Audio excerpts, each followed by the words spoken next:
This is in line with the 1963 Vienna Convention on Consular Relations that provides for general functions of a consulate, which includes protecting the interests of its nationals, both individuals and bodies corporate, within the limits permitted by international law.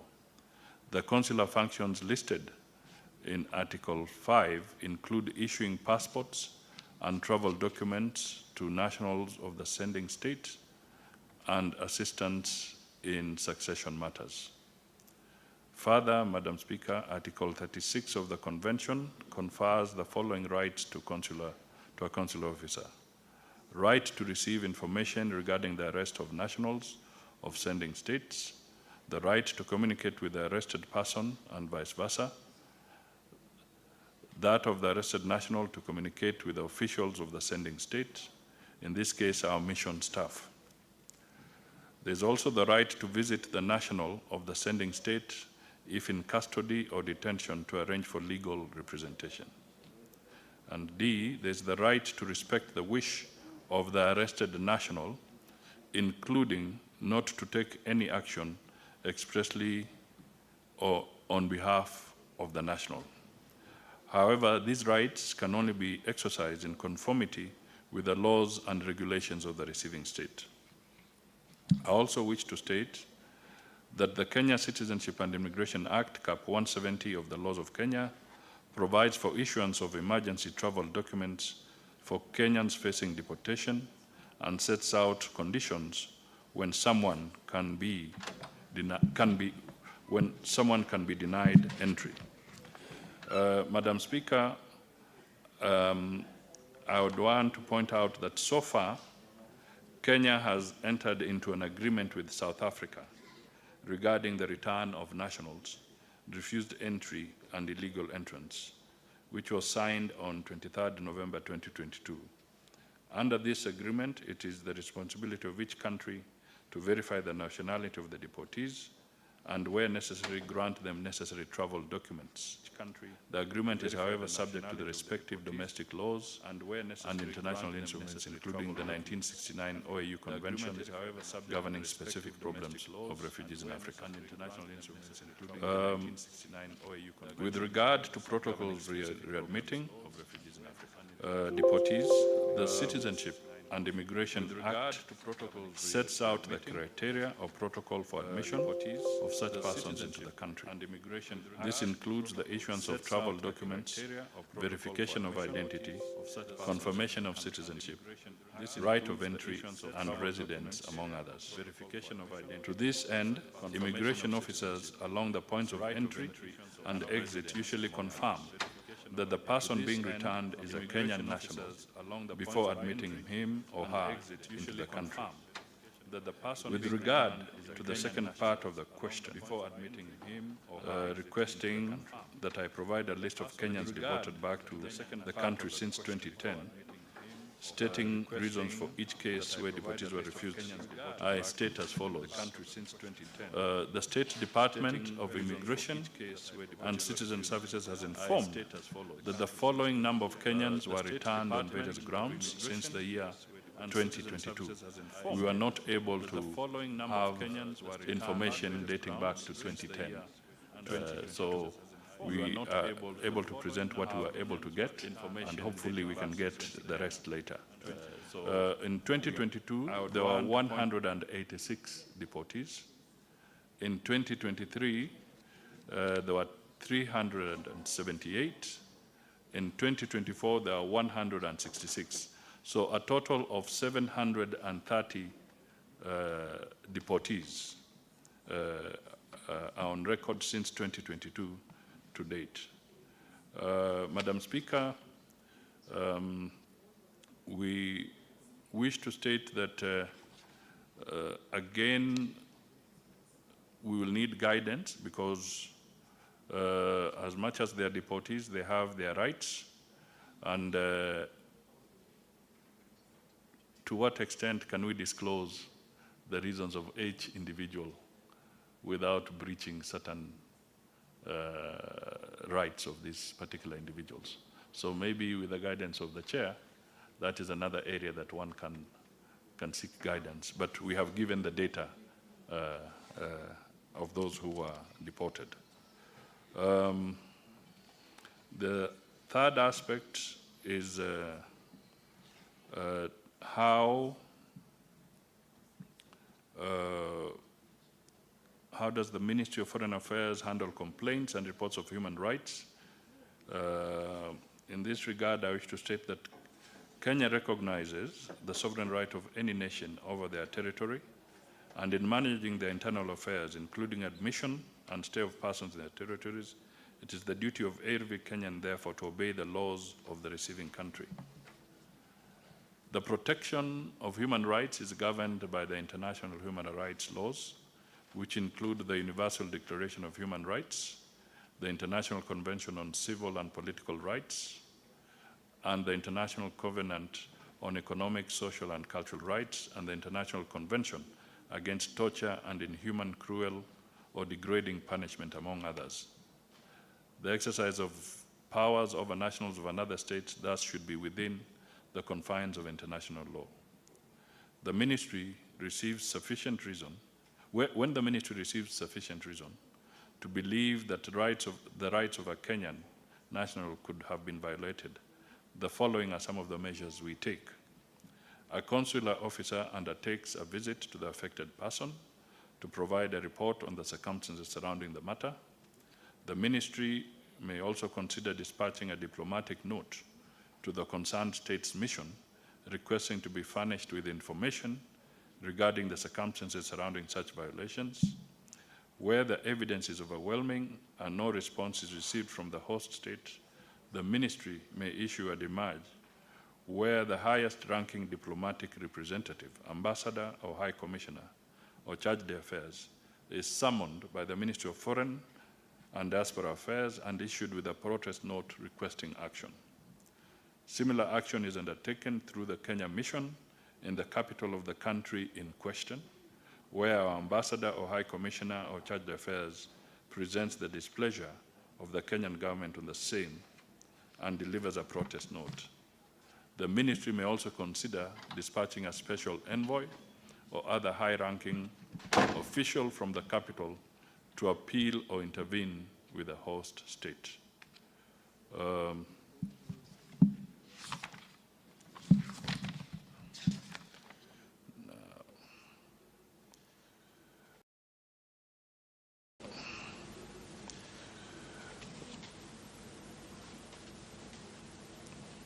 Madam Speaker, Mr. Speaker, sorry, I didn't realize there was a change. Mr. Speaker, let me also point out that we are yet to get the accurate data on the Kenyans who have died in detention. So that figure at this point in time is not available, but we'll be ready to avail it once we have the accurate figure on that particular aspect. Finally, there is the issue of the responses to safeguard dependents' property left behind by the deportees. I wish to state as follows. The ministry so far has no safeguards in place with regards to the dependents and property left behind by the deportees, since such property is governed by the laws of the host country. However, there are other channels available for pursuit of such as a follow-up with the authorities through diplomatic channels if such a matter is brought to the ministry's attention. Equally, where necessary, our missions abroad may pursue the matter through umbrella diaspora associations for knowledge of such cases and what steps could have been taken within the confines of the laws of the host country. Unfortunately, for some Kenyans and in the advent of information and data protection, those who are arrested or are in conflict with the laws sometimes request prison authorities not to notify the embassy or any family members. Lastly, this is binding to the mission since it is in line with Article 36 of the Vienna Convention that requires consular services to refrain from taking action on behalf of the person in prison or detention or custody if such person expressly opposes such actions. The deportees, once verified to be Kenyan citizens, are released back into the country unconditionally. Thank you. Senator Ojenda, one supplementary question, if you have, because we really don't have time. We're running out of time.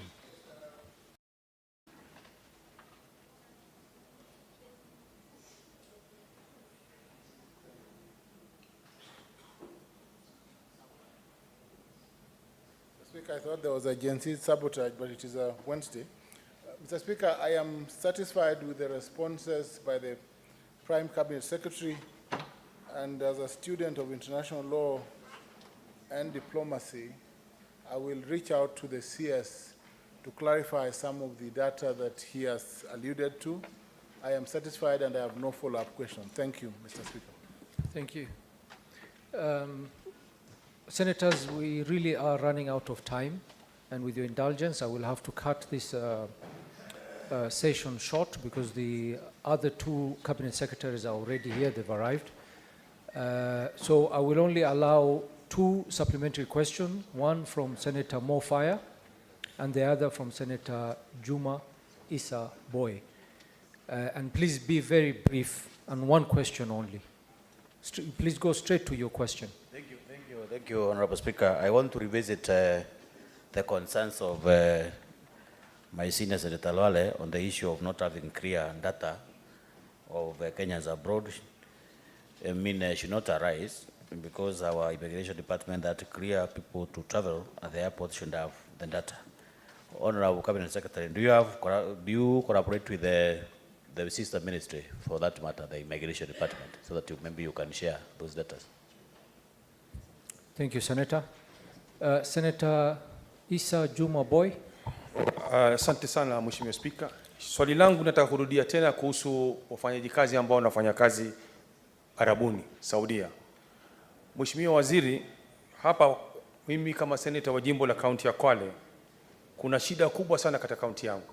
Kwa sababu wafanyaji kazi ambao wanafanya kazi kule Saudia, kila baada ya miezi miwili, miezi mitatu, Mheshimiwa Waziri, utakuta kwamba kuna maiti yanakuja Kwale.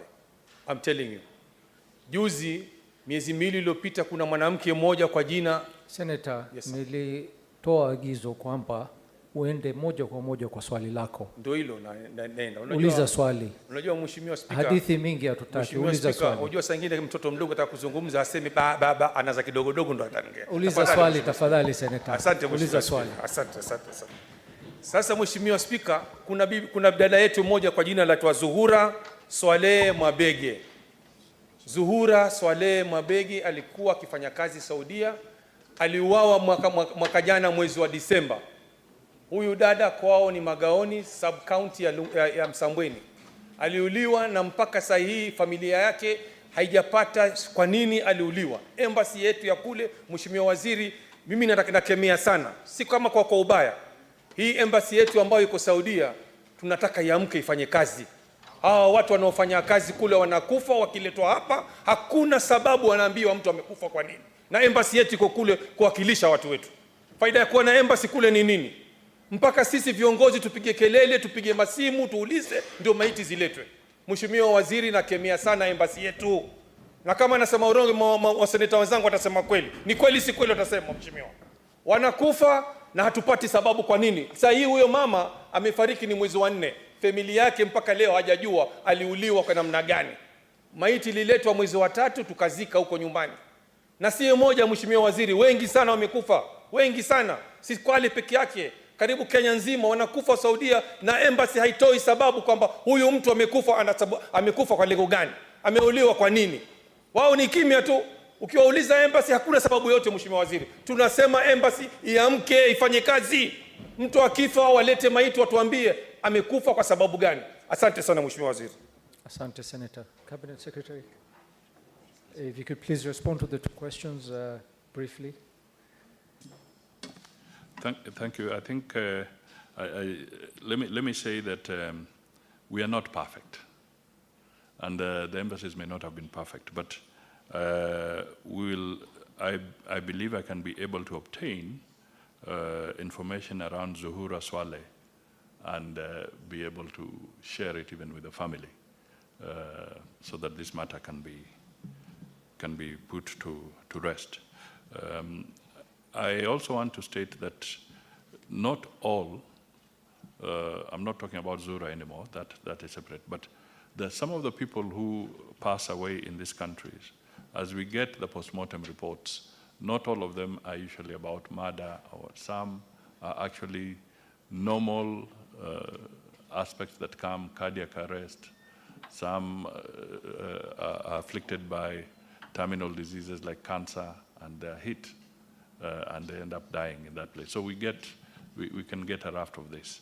But where, of course, it is foul play or it is suspected to be foul play, we always insist on investigations and also post-mortem reports to establish the nature. In Saudi, we have also, Saudi Arabia, we have also now pushed to have a consulate in Jeddah, because not all cases can be handled from Riyadh. So our consulate in Jeddah will also help, in my view, in being able to get more efficiency in Saudi Arabia. On the issue of the data, I wish to reiterate that we did make a commitment that we are available subject to guidance from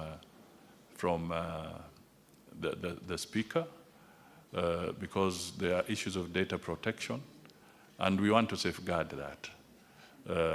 Because Kenyans are entitled to their privacy, and if they are traveling, it would be unfair for me to just table names and say so-and-so, the son of Mudavadi, the son of so-and-so has traveled, and you're making it public without recognizing that they are entitled to their privacy. So we need to be careful as to how we release this information. Thank you very much, Prime Cabinet Secretary, for attending today's session, and thank you for the answers that you've given. At this point, I think we are going to give you leave, and maybe just to mention that we should continue these types of interaction. The questions that are the issues that are brought up to the Senate are usually issues from the public, and they usually demand for these answers. So we hope that we'll have more interaction with you in the future. Thank you very much. And we wish you all the best in your duty, sir.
Honorable Senators, with us we have the Cabinet Secretary for Environment, Climate Change and Forestry. We will First of all, welcome, Cabinet Secretary. It's very nice to see you again here. We will go straight to the questions because of time. Question number 57, Senator Professor Tom Ojenda.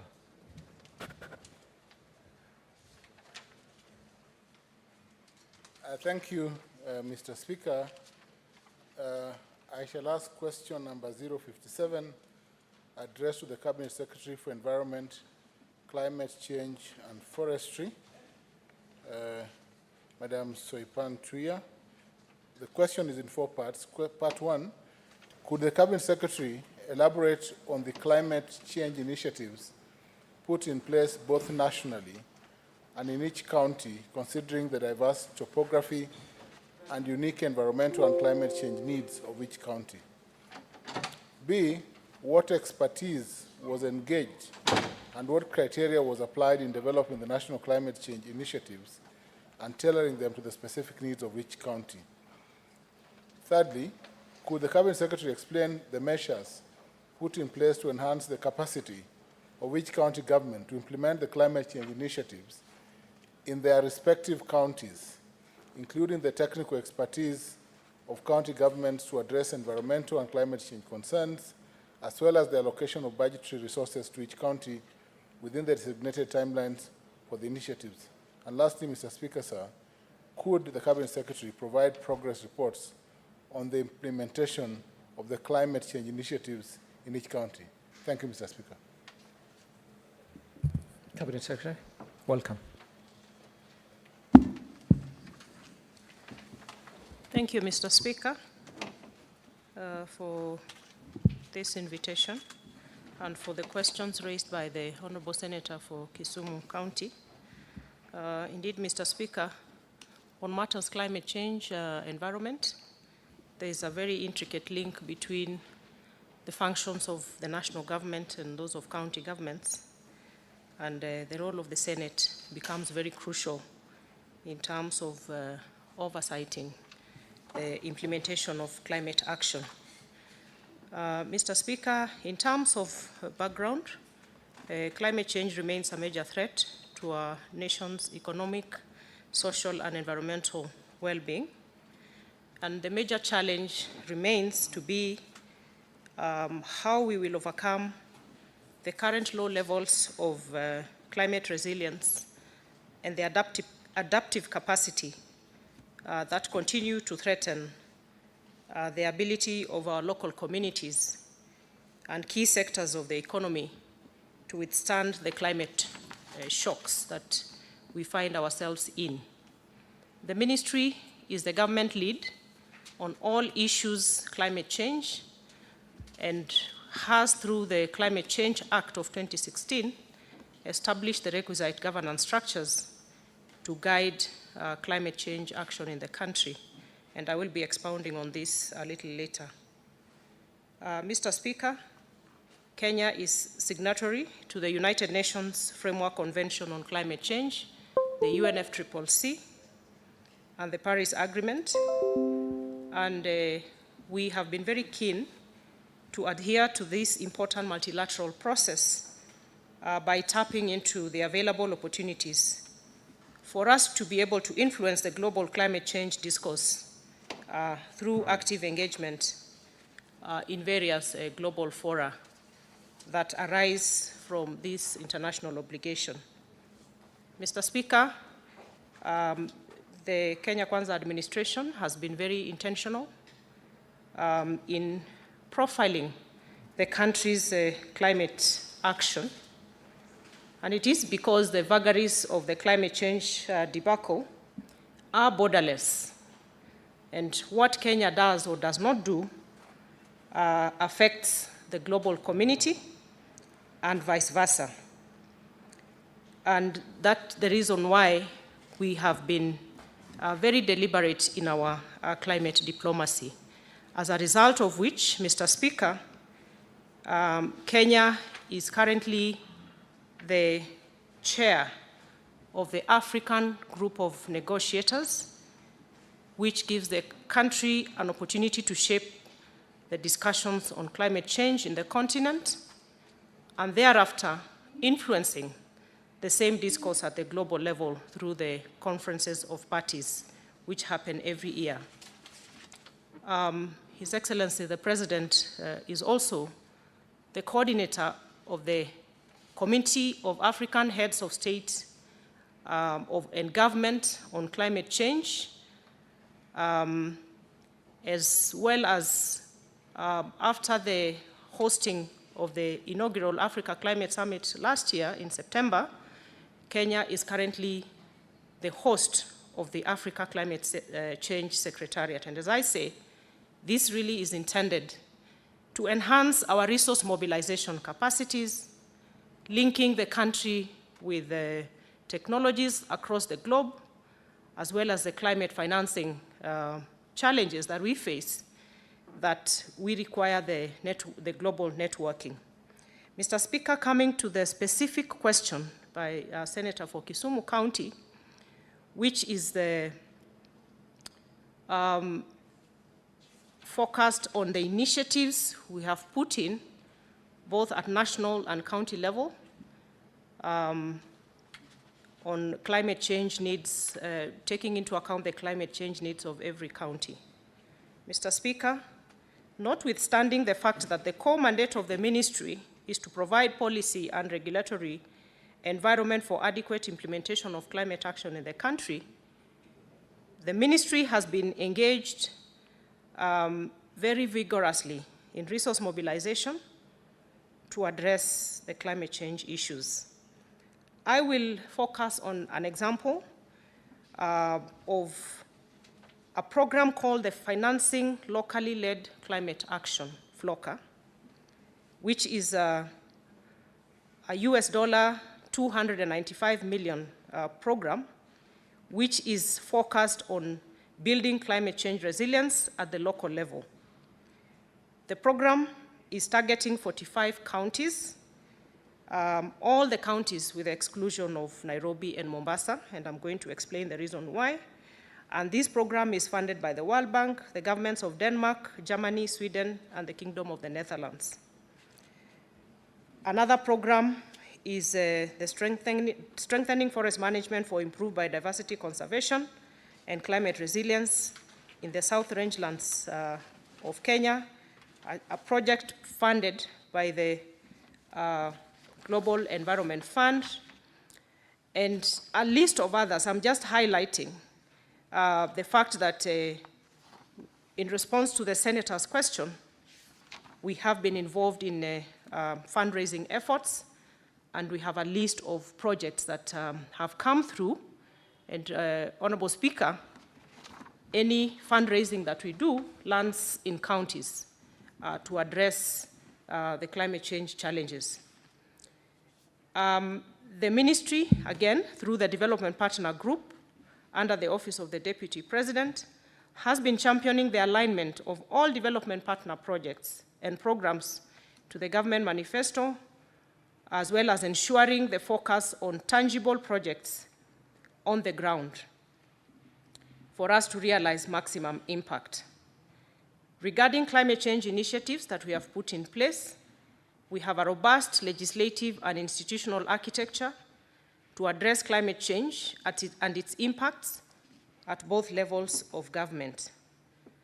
Mr. Speaker, sir, at the national level, some of the climate change policies and laws are listed in my presentation, ranging from the Constitution, the Climate Change Response Strategy of 2010, the National Climate Change Action Plan, which is very, very important, Mr. Speaker. The National Climate Change Action Plan, we had one running between 2023 and 2027, 2018, 2022, and we recently came up with the 2023-2027 strategy. And this is as per the Climate Change Act. And this basically is an iterative planning tool for mainstreaming climate actions across all sectors of the economy at both levels of government. It is also an implementing tool for both the nationally determined contributions and, Mr. Speaker, the nationally determined contributions are our national commitments under the UNFCCC on our commitments to reduce emissions and enhance resilience building. We also have the National Adaptation Plan, which runs 2015 to 2030, and the Climate Change Act, which I have spoken to, Mr. Speaker. And just to delve a bit into the Climate Change Act, which is the parent act on climate matters in the country, it provides for and supports mainstreaming of climate change actions into development planning, decision-making, and implementation. Also sets out the principles for climate change planning and implementation. And I wish to highlight some recent amendments that we made to the Climate Change Act, which is last year. And this was intended to provide for regulation of carbon markets and to provide policy direction prescribing carbon reduction with the aim to reduce emissions as per our international and local obligations.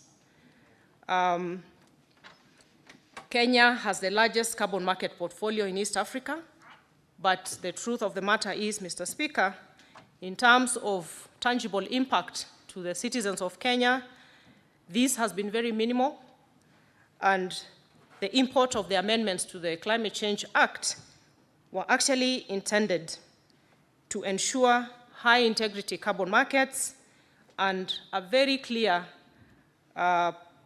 mechanism of benefit sharing between the communities, project proponents, and governments, both national and county.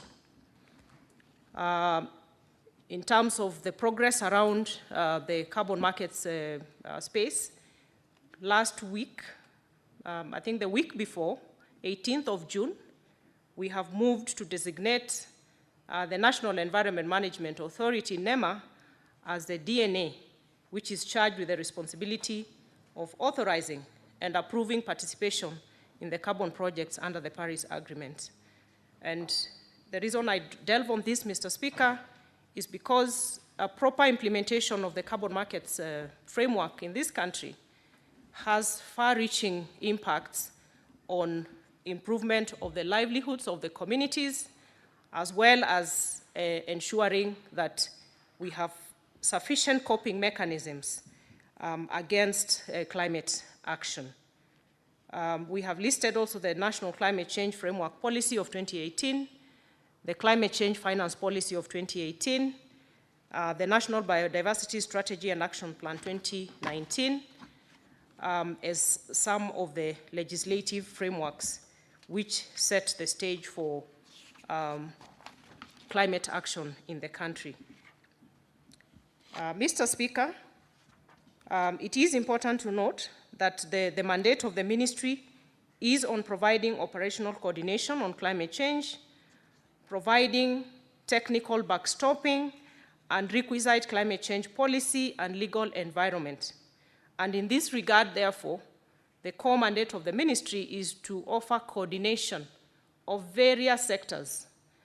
And we have some sectors identified under the Intergovernmental Panel on Climate Change, and those are the energy sector, agriculture sector, water, forestry, industry, transportation, all geared towards the mitigation effects or mitigation action against climate change, and our core mandate, therefore, is to do the coordination of all these entities.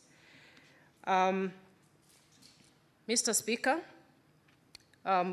we have made progress on enabling actions, and some of them I have already mentioned.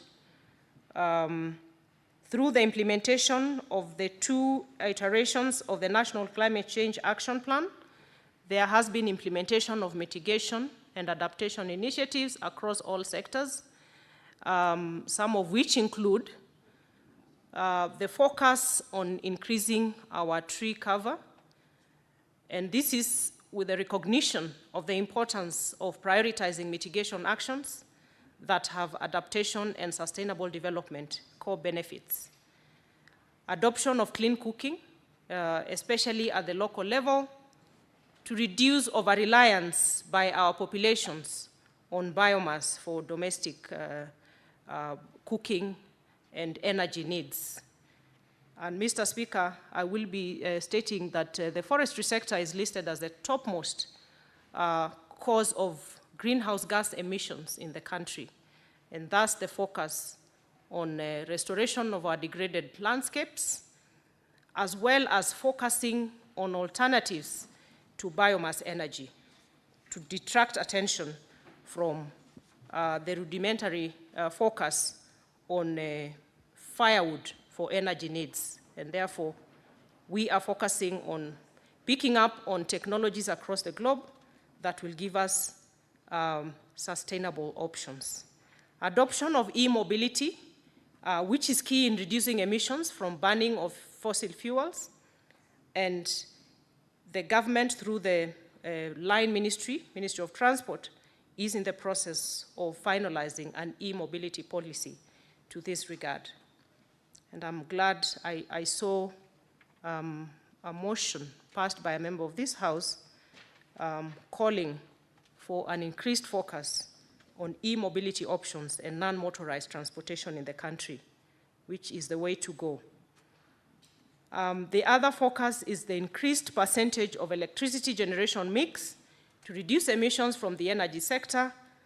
Our mix currently stands at 92%, and with the multi-agency coordination through my ministry, the focus is to push this mix to 100% by 2030. Implementation of the National Climate Smart Agriculture is another core focus under the Ministry of Agriculture for purposes of adaptation. Mr. Speaker, I have mentioned the Climate Change Act and the provision for the carbon market regulatory framework, the National Climate Change Resource Center, which we have recently operationalized, and this is a model information and knowledge management center domiciled at our metrology department, and it is a national repository for climate change information and data, which is very, very much, it comes very handy at this time. The long-term low emissions development strategy, we prepared and launched it last year in 2023, which provides guidance to the country on attainment of low emission climate resilient development pathway in the long term. The ministry, through the support of development partners, including the Green Climate Fund, GCF, FLOCA, among others, facilitated the establishment and capacity building of climate change units across the counties and state departments in the country in line with the Climate Change Act of 2016. The ministry has also established climate change environment governance structures at the county level. These are county climate change committees under the respective county climate change acts and county environmental committees under the Environmental Management and Coordination Act. To sum up my response to the first question, Mr. Speaker, we have a law that came into effect in 2016, but little had gone into actualization or implementation, and that has been the focus of the ministry in the past few months. Going to the second question, which focuses on what expertise we have engaged, as well as what criteria we have applied in developing the national climate change initiatives and tailoring them to the specific needs of each county. Mr. Speaker,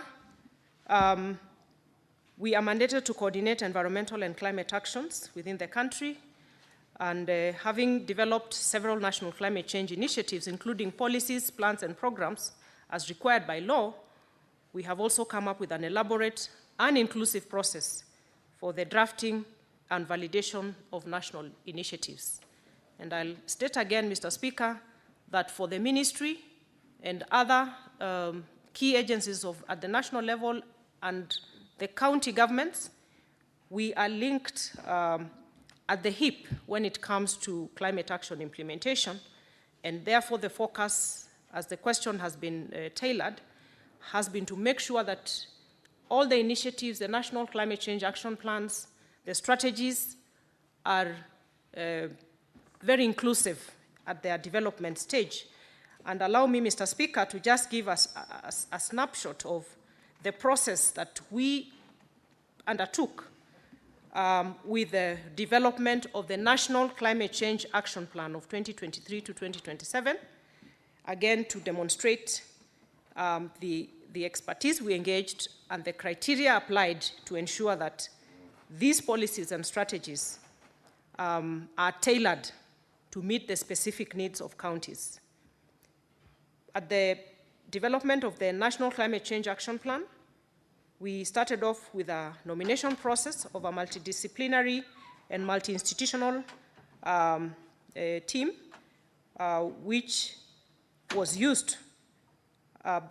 This multidisciplinary and multi-institutional approach was used to enable adequate scope and depth of input across all sectors. We undertook mapping of the technical skills and experiences required to identify experts from line ministries, departments and agencies, counties, private sector and civil society, and marginalized groups. Mr. Speaker, we work very closely with the Council of Governors in this regard. The development of the TORs for the steering committee to develop in terms of technical working groups to collect, analyze, and synthesize relevant data and information, and lead consultants to lead the various thematic teams and develop the action plan. We embarked on nomination of a steering committee, members and technical experts from the technical working groups by ministries, departments, Council of Governors, private sector, and all those players. Several working sessions of each technical working group were held to come up with a zero draft of the plan. We engaged in a very robust stakeholder engagement at various levels, at the county technical teams, national experts, special interest groups, a public validation process where the technical working group incorporated stakeholder input. And all these processes, Mr. Speaker, led to the successful launch of the National Climate Change Action Plan 2023-27 during the Africa Climate Summit last year. That just gives a snapshot of the critical need for the ministry to work with a cross-sector of stakeholders as we develop our plans.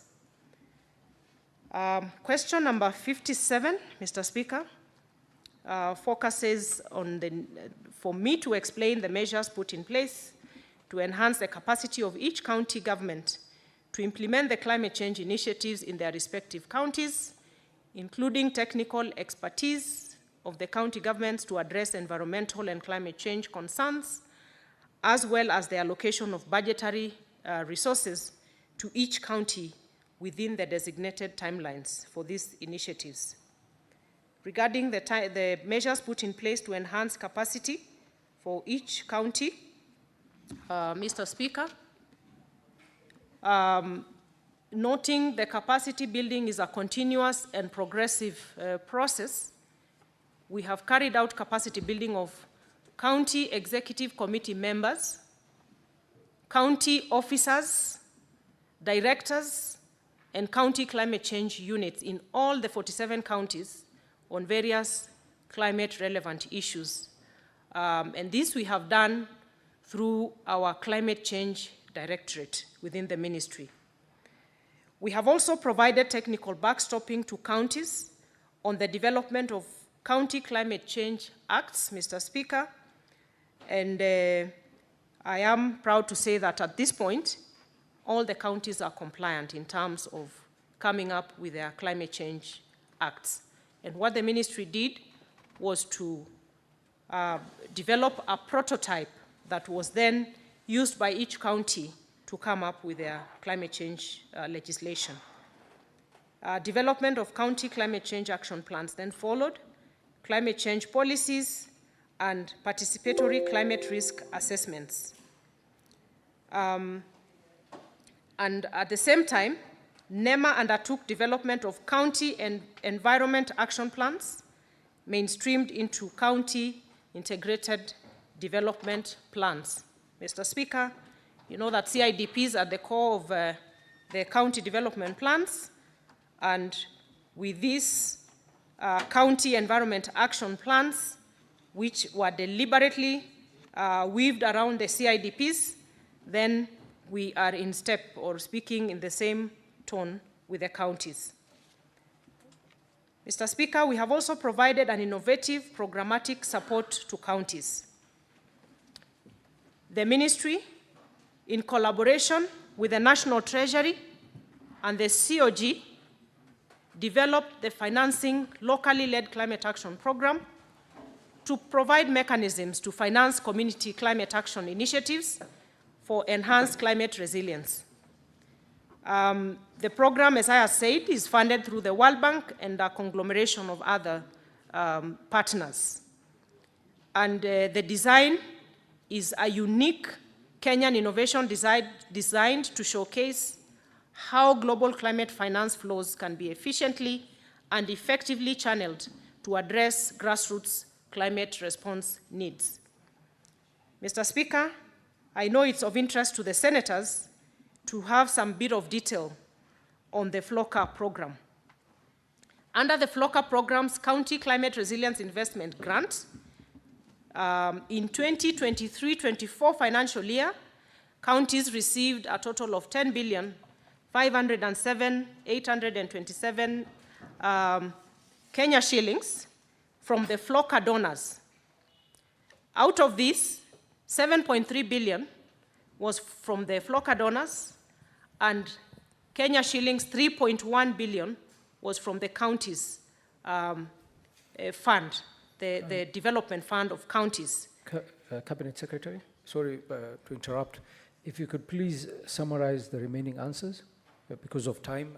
We don't want to keep here for too long. Yes. And we already have the response. Instead of going word for word, just summarize, so that because there are a lot of supplementary questions. Well guided, Mr. Speaker.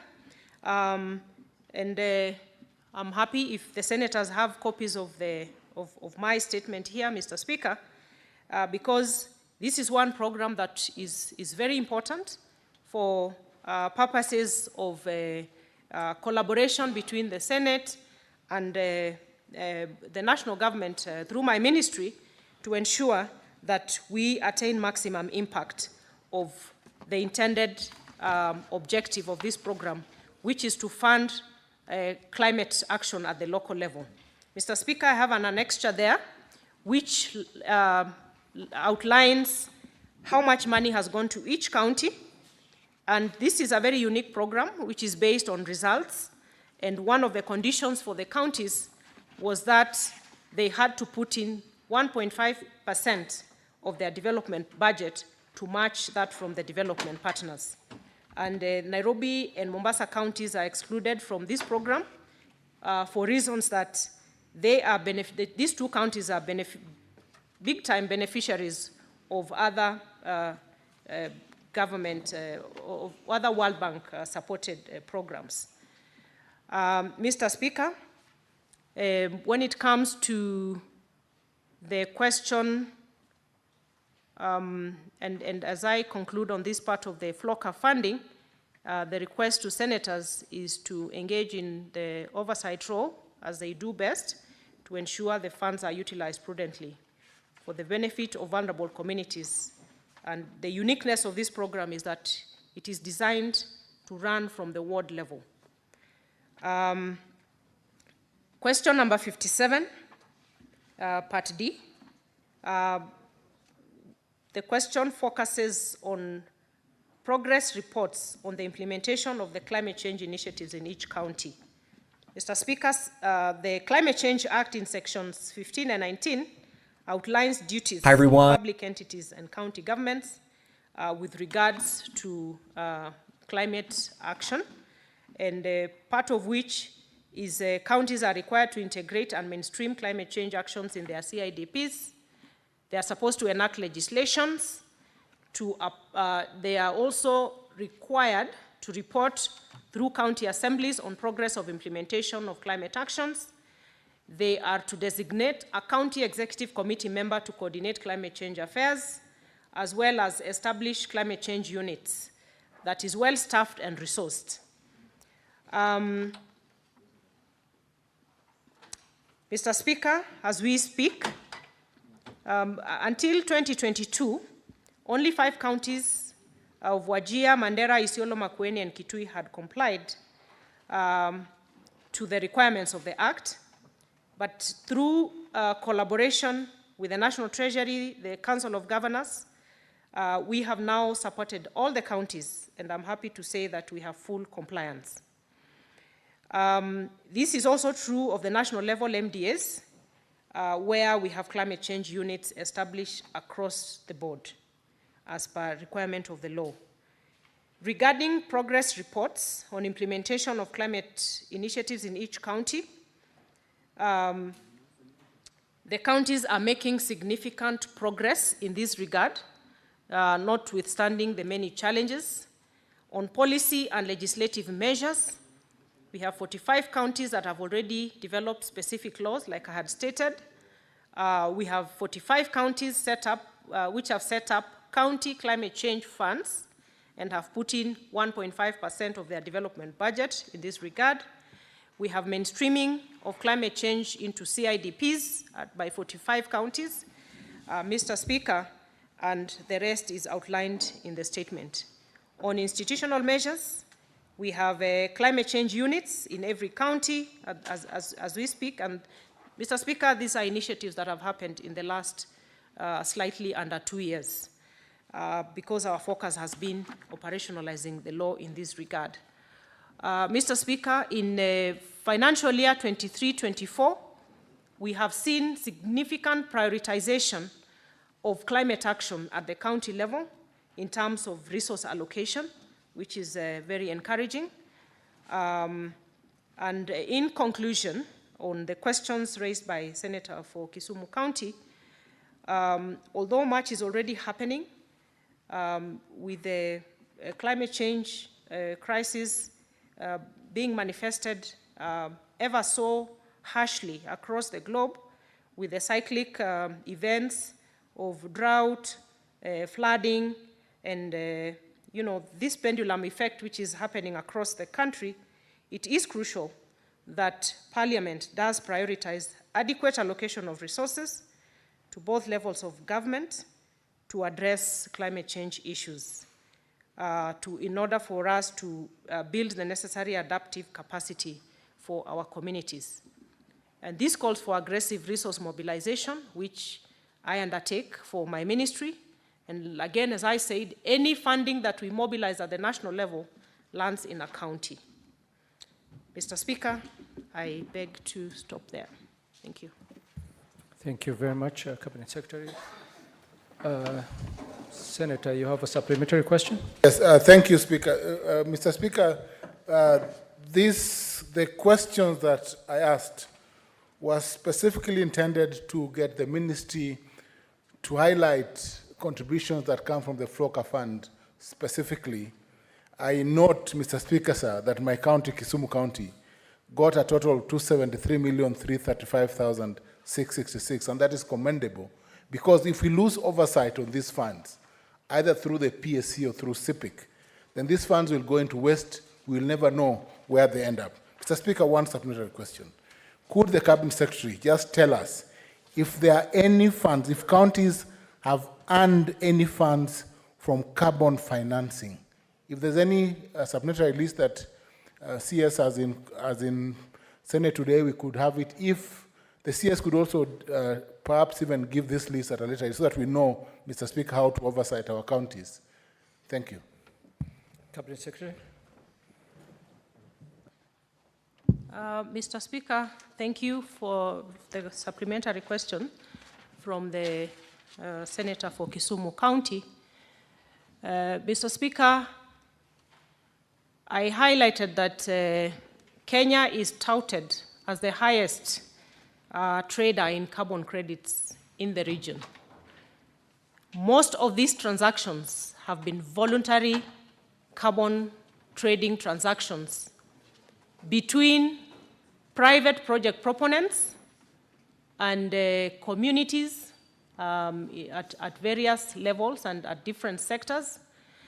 And there is a separation between these voluntary carbon projects, which are at a private level, and then we have the regulated carbon trading programs, which have not been in the radar of government. And that is the reason why we have focused very keenly on reviewing the law and putting in place a carbon market framework, Mr. Speaker. And one of the core components of this framework is a national registry that will process each and every single carbon market project in the country from different sectors. So we have one national registry, which is already underway in terms of operationalization after the gazettement of the designated national authority. And this national registry will be fed by sector-specific registries from energy, agriculture, and so many other sectors. The assurance I want to give this House and Kenyans in general, Mr. Speaker, we engage in a very rigorous public participation process, again to ensure that this space, which is shrouded with a lot of mystery, will now come to the fore with the full implementation of the law. And I wish to invite this House, members of this House, to pay keen attention to the legislation as it is, Mr. Speaker, because we are going to have, we already have a lot of interest expressed at different levels, even including a G2G arrangements around carbon trading plans. But there are so many other small projects going on in the country, and we are ready as a ministry now to net all these, put them under the national registry, then we can spotlight and ensure clear benefit sharing and transparency in terms of how these funds from the carbon markets are going to turn around the lives of Kenyans. Thank you, Mr. Speaker. Thank you very much, Cabinet Secretary. I hope, Senator, you're satisfied with that answer. Super satisfied. Thank you. We will take other supplementary questions. I will start with Senator Esther Okinyuri.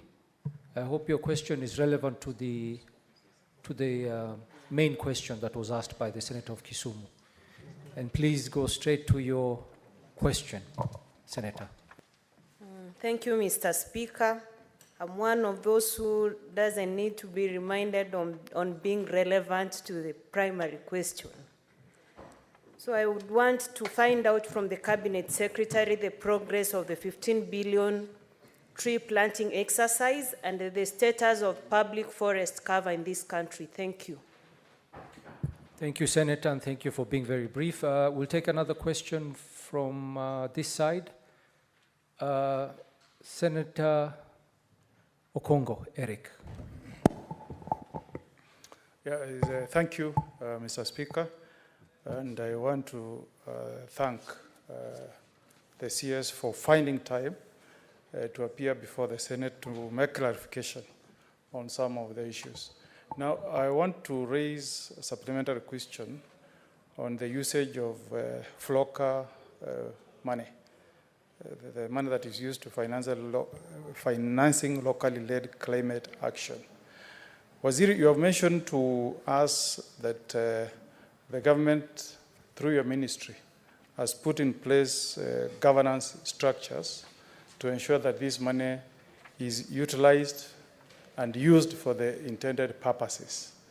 I interpret that to mean that you will assist the Senate to ensure that that money does not find its way to the pockets of those tasked with implementation. And I want to disclose that my county of Nyamira is one of the recipients of this money, and we received 55 million shillings. Now, Waziri, I want to raise a question that touches on governance,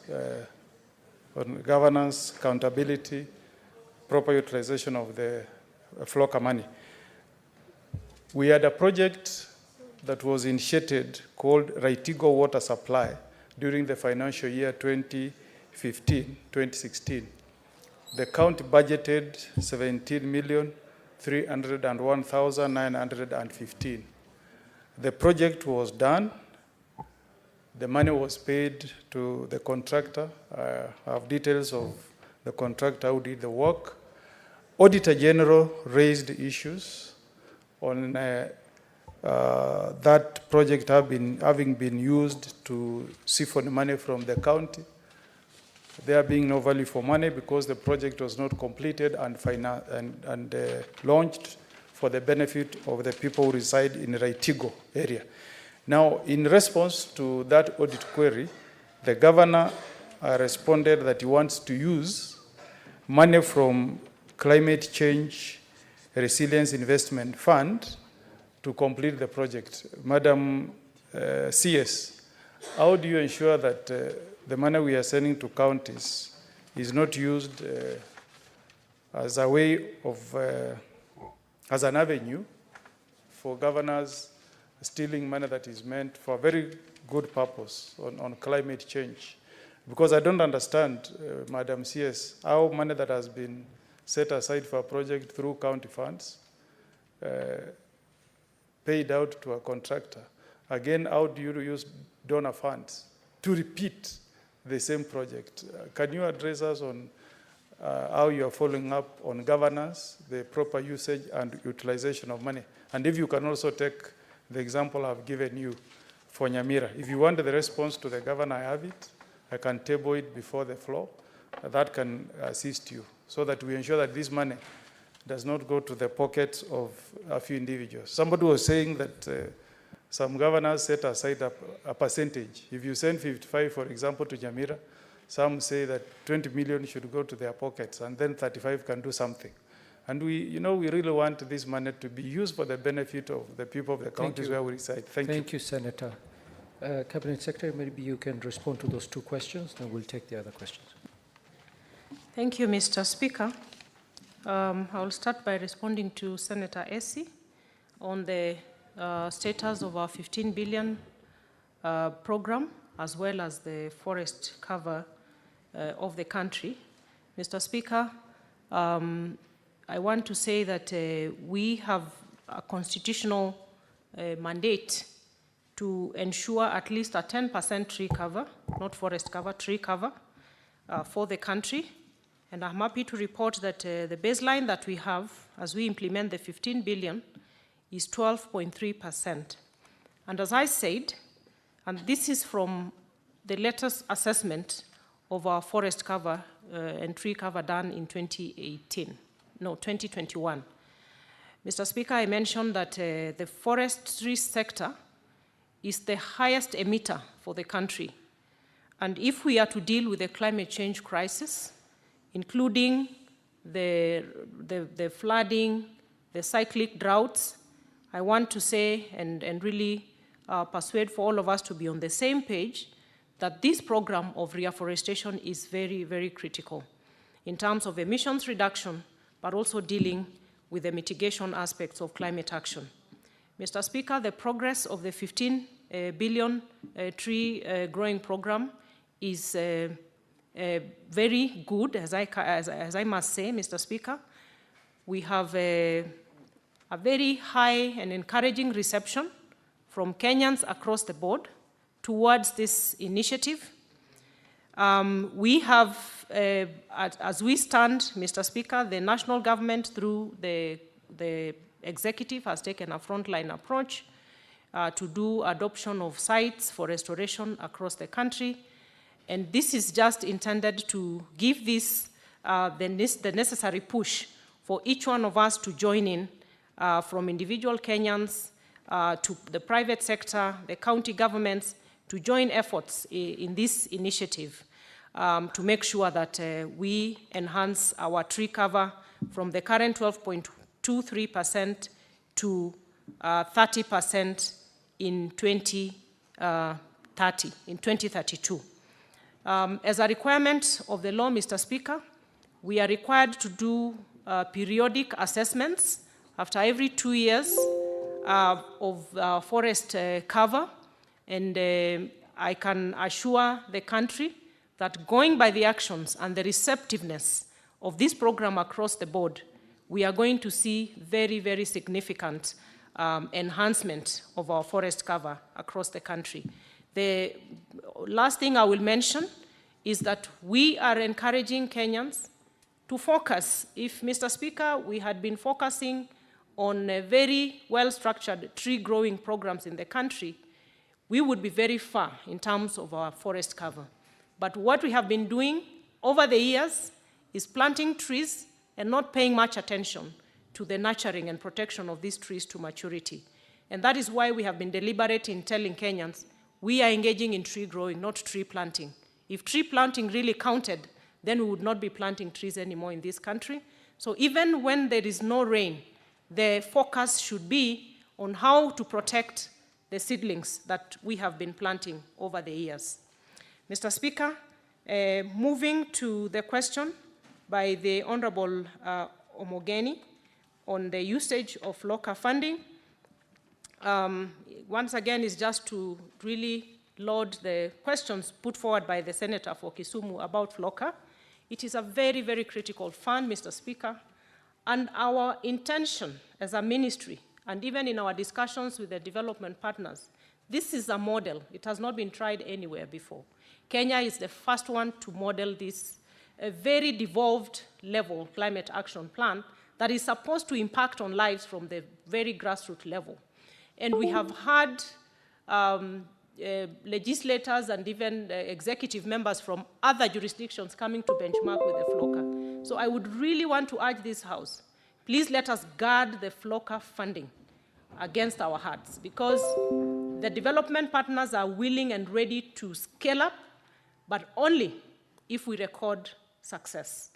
And going to the question raised by Senator Omogeni, in terms of the governance structure, and again, it is a very easy to monitor program.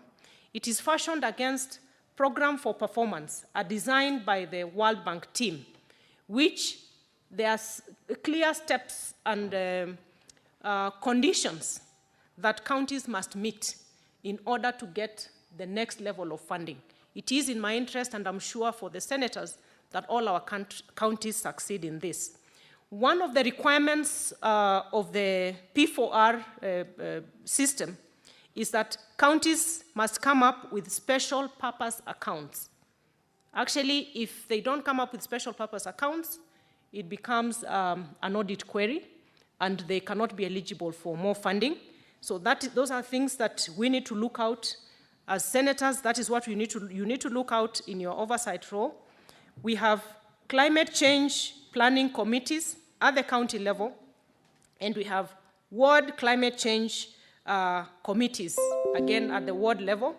And at the ministerial level, my ministry is one of the implementing agencies, and together with the Council of Governors and the National Treasury, we are part of the project implementation unit, and it has clear guidelines on the parameters that the counties have to meet in order to get further support. In terms of the questions raised by the Auditor General on the Raitiko Water plant or project, I don't have the facts of the particular case, but it is, again, my plea that we spotlight the FLOCA program to make sure that it is working and that the money will not be misused, because it will prevent us from getting more support from the development partners. Thank you, Mr. Speaker. Thank you, Cabinet Secretary. Maybe I would direct Senator Eric Omogeni to table the query by the Auditor General so that it can be furnished to the ministry and they will be able to look into it.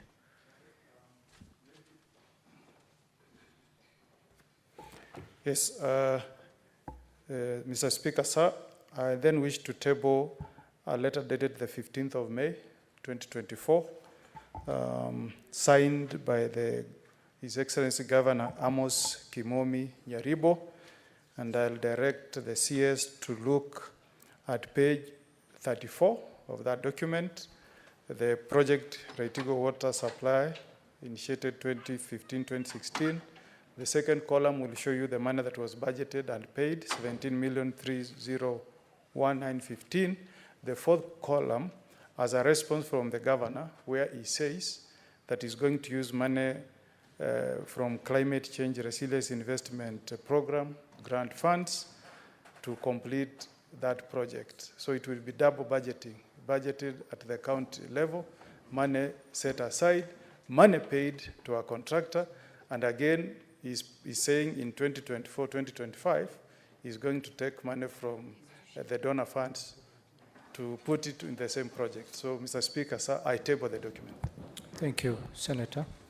We'll take the next two questions from Senator George Mbugua and Senator Alexander Mundingi.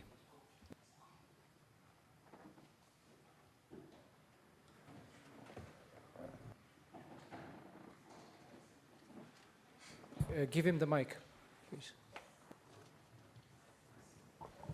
Thank you, Mr. Speaker.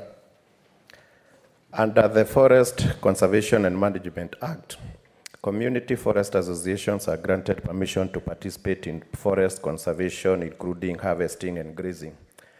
Mr. Speaker, recently the ministry made a pronouncement that they are banning grazing of animals in the forest, and it was not clear whether it is all forest.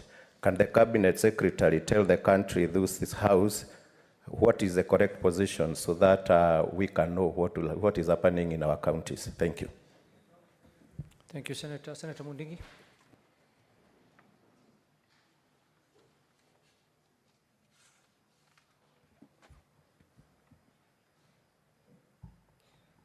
Asante Bwana Spika. Asante kwa waziri na ile kazi unafanya kubadilisha katika nchi yetu ya Kenya. Swali langu Bwana waziri, vijana wengi wa Embu County watapanda miti ama walianza kupanda miti, na wakiendelea kupanda miti kabisa, watafaidika namna gani na mambo ya carbon credit? Kwa sababu wakati ile mwingine walipanda miti, na wakati mlikuwa nunua miti, Embu County tuko na wodi 20 kule Masinani, na tuko na sub county 4 katika Embu County, kilio yao miti haikununuliwa. Kwa hiyo sasa, Madam Speaker, watu watafaidika namna gani, vijana wetu ndio waweze kujisaidia kwa maisha wakitafuta kazi ile nyingine inafaa. Pia hata tunajua hata hii inafaa. Ya pili, ni asante kwa sababu Embu County ilipatiwa milioni 90. Maramishi nyingi ambaye mimi nisikia governor akisema ni kuwa pesa nyingi ni sawa, inaonekana kama mingi, lakini sinda ni kuwa nyingi zimewekwa mambo ya kufunza watu mambo mingi. Kwa hiyo tunaona Bwana Heli, mambo ya mafunzo ingekuwa pesa kidogo na hiyo ingine iweze kuenda kupanda miti. Asante Bwana Speaker. Asante sana, Senator. Cabinet Secretary, maybe you can respond to those two questions. Thank you, Mr. Speaker. Just to sum up the question by Senator Omogeni, please focus on the special purpose accounts of the FLOCA, and to make sure we have a thread of how the money is being used, then you can do proper oversight. And I will definitely look at the letter that you have cited and tabled before the House.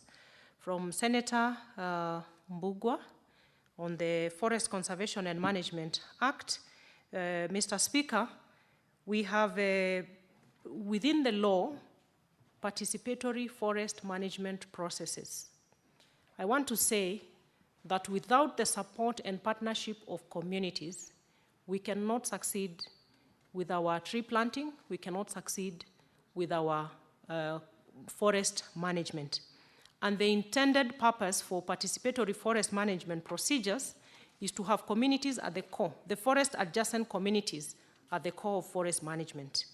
On the issue of grazing, we have, under the Forest Management Act, we have the formation of community forest associations. These are legal entities, Mr. Speaker.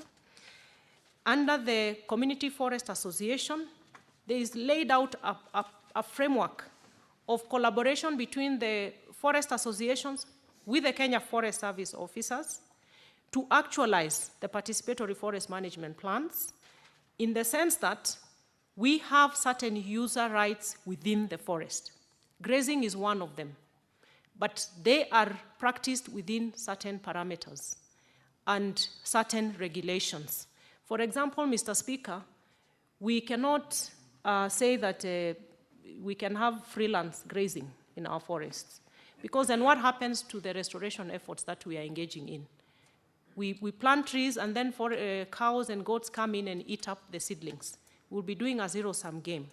The effect of the participatory forest management plans is to make sure that we have zoning of our protected areas.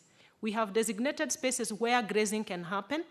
We have areas where grazing cannot happen. That requires regulation. That requires cooperation and close collaboration between the communities and the Kenya Forest Service through forest management agreements. Mr. Speaker, the statement that the Senator says that we made as the ministry, I am just coming back to tell the country that we have user rights within our forests, but they are matched with responsibilities of conservation. And for my statement was very clear. I did a written statement and circulated across the country. And basically, what I'm saying is that we have a law. We have a way of engaging between the Kenya Forest Service and the communities. We just need to enforce that in a very collaborative fashion. The problem, and I'm not afraid to say, is that there has not been enforcement. It has been a free-for-all. So when we come in to call for enforcement, there is a bit of discomfort. But rest assured, Honorable Senator and the entire House, that we are not phasing out user rights. We are just saying they have to be measured against the responsibilities for conservation. And the law is very clear about that. And I want to promise that public participation is what we are going to carry out across the country so that we don't have misconstruction of what the ministry is doing around this. Communities are our key partners. Mr. Speaker, coming to the Embu Senator, the issue of carbon credit, I have spelled it out. I would wish the Senator to look at the law as it is right now, how we are designing. Actually, the community benefit sharing framework within our new carbon markets law is very clear in terms of what the communities should get against various classifications of projects. Some of them are land-based, non-land-based, community lands, and private lands.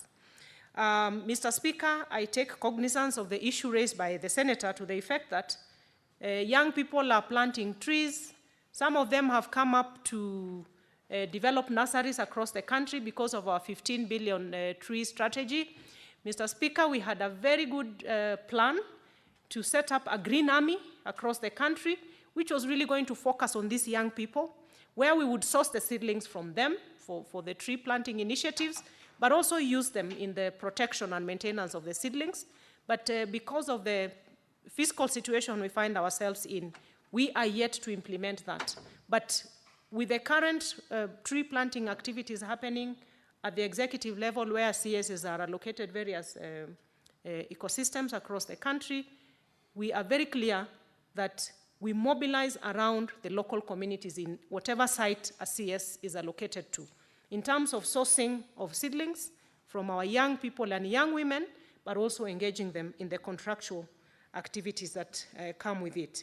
Finally, Senator Ovembu has also raised a very pertinent issue with regard to our development partner funding. Mr. Speaker, the sad truth is that we have billions of monies that come from our development partners, but most of it goes to intangibles. Training after training, seminars, but as I said, really to attract attention of the senators to the FLOCA funding. We are very keen, and I have been making trips across the country, meeting governors just encouraging that we come up with visible models, tangible models of what the FLOCA program is doing. Only then shall we succeed. If we are saying we are doing a water project, then we see an end-to-end plan on how FLOCA started this and finished. That's the only thing that will convince our development partners to scale up these programs. We are also encouraging our governors, because of our need to restore our ecosystems. We are encouraging them not to spread too thin. For this initial rollout of FLOCA, just focus on 1 or 2 ecosystems. If it's a water project, yes, pick a wetland, fence that wetland, plant trees around that wetland, and let us see water flowing out of the FLOCA money, because it is a lot of money if well utilized.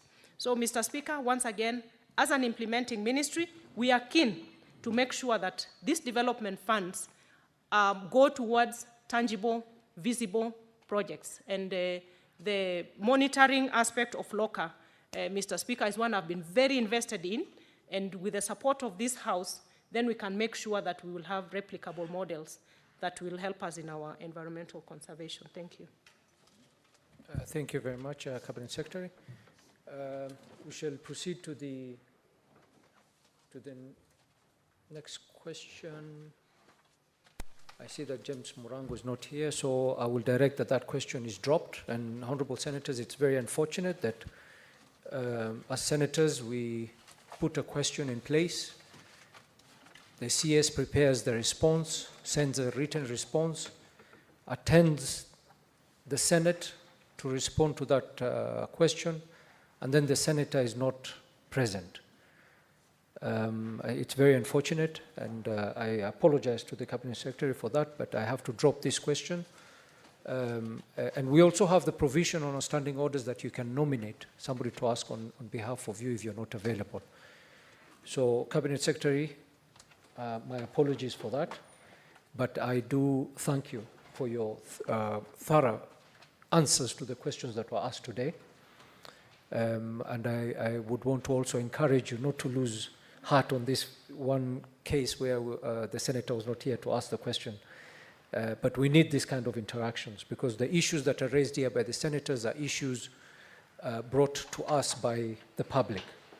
And they find this opportunity for them to get the answers that to get the answers that they've asked.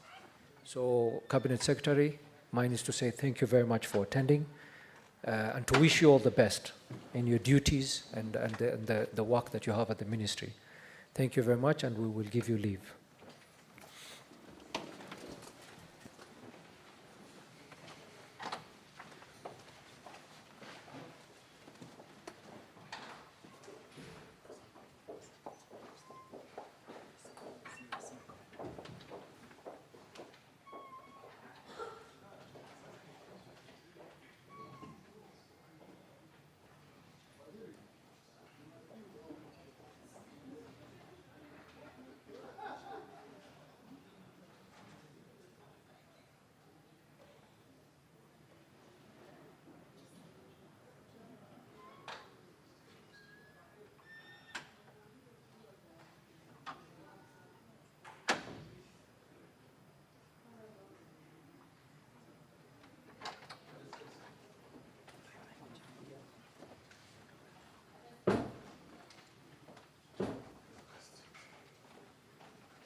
Honourable Senators, we have the Cabinet Secretary for Roads and Transport.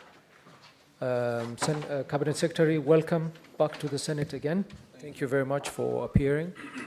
We will go straight, because of time, we'll go straight to the questions.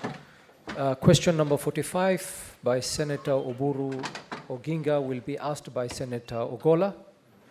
Senator Ogola, please proceed and ask the question on behalf of Oburu. Thank you, Honorable Speaker. I ask question number 045 by the Senator for Siaya County, Senator Dr. Oburu Oginga, MGH, MP. And the first question, Honorable Speaker, is, could the Cabinet Secretary explain the delay in the completion of the Wangarot-Kamito Road C842 construction project in Siaya County, which was launched in 2016, and provide a timeline for completion of the project, Honorable Speaker?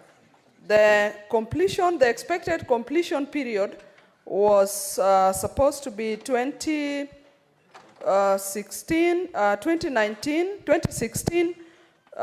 to 2021. And two, Honorable Speaker, what are the reasons for the delay in the resumption of construction of Awelo-Leunda Road C843 in the county, and could the Cabinet Secretary provide a timeline for the resumption and completion of the works? And lastly, the third question, Honorable Speaker, is, could the Cabinet Secretary also provide a status update on the upgrading to bitumen standard and performance-based maintenance on Gotnanga Bar Obe Road C948 and indicate the projected date of completion? Thank you, Honorable Speaker. Thank you, Senator. Cabinet Secretary, you can respond to the question.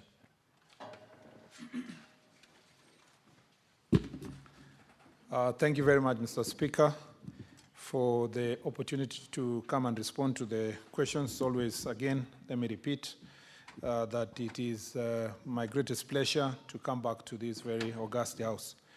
Mr. Speaker, because all the questions relate to pending roads, allow me by way of introduction just to say something in 2 minutes. One is that the situation has not changed insofar as development of our roads in the country from the time I was here. And it's important for the nation to understand that, let me repeat this here, that when we came to office in October 2022, and from when this government was elected in August 2022, I inherited a road portfolio on these roads that have been mentioned for development that had about 150 billion pending bills. All this amount, Mr. Speaker, was in regard to roads that have been pending for even up to 10 years. The last time I was here, I gave examples of some of the roads that have been pending for many years, including in Tharaka-Nithi, in Chakarika, Marimanti, from the last 10 years in 2014 when we went to launch that road. The people of Kenya will appreciate that that 150 billion required a one-off payment of the 150 billion, so that then from the time we came to office, we should then have commenced an accumulation of that amount from there moving forward. Unfortunately, in the first year, we were given a budget of about 53 billion. Of that 53 billion, Mr. Speaker, about 33 or 34 about billion was dispersed, and we paid the contractors in the year 2022-2023.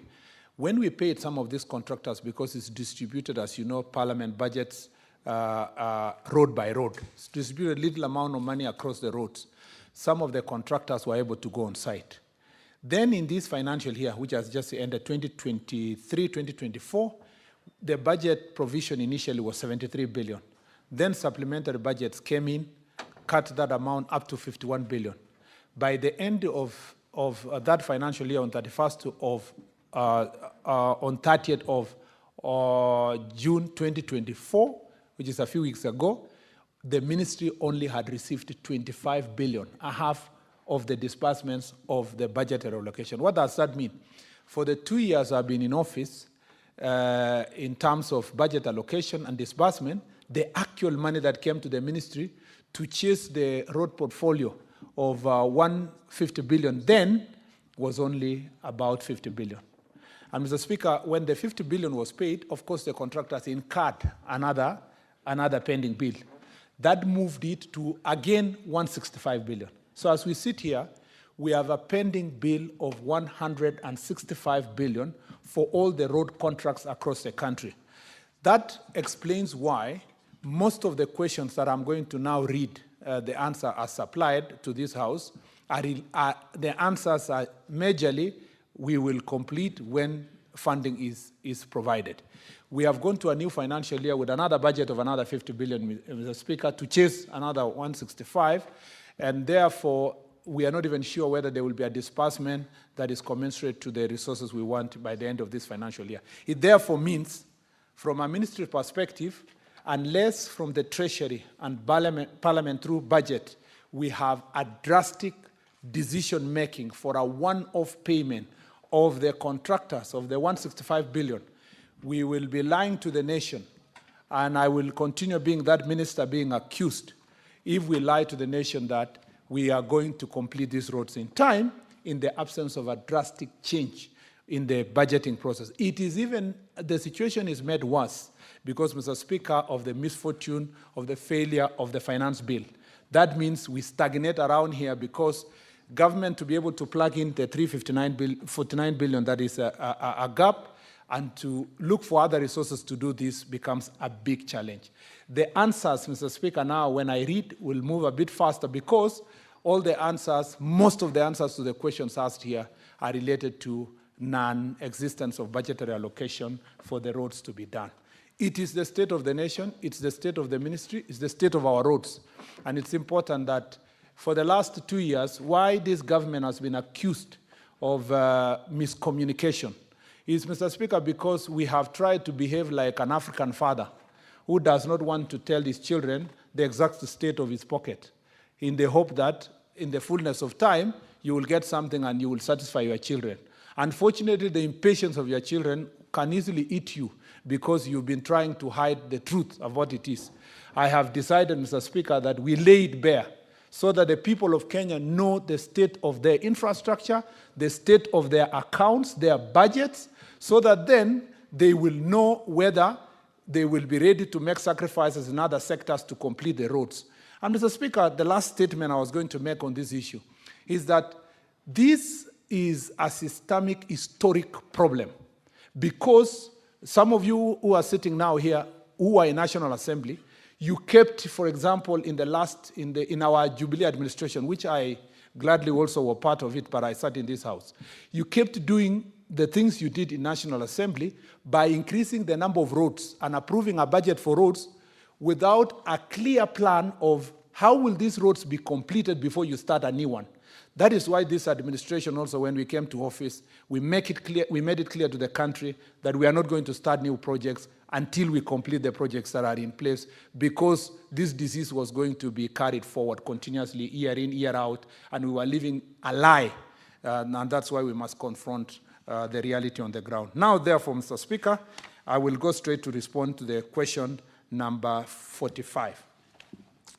Mr. Speaker, the delay in the completion of Wang-Arod-Kamito Road and the Maseno-Kombewa-Kalandini Road D245 and Maseno Town Roads RWC 119 projects were caused by the contractor's withdrawal from the site due to the severe financial distress from the accumulation of the pending bills.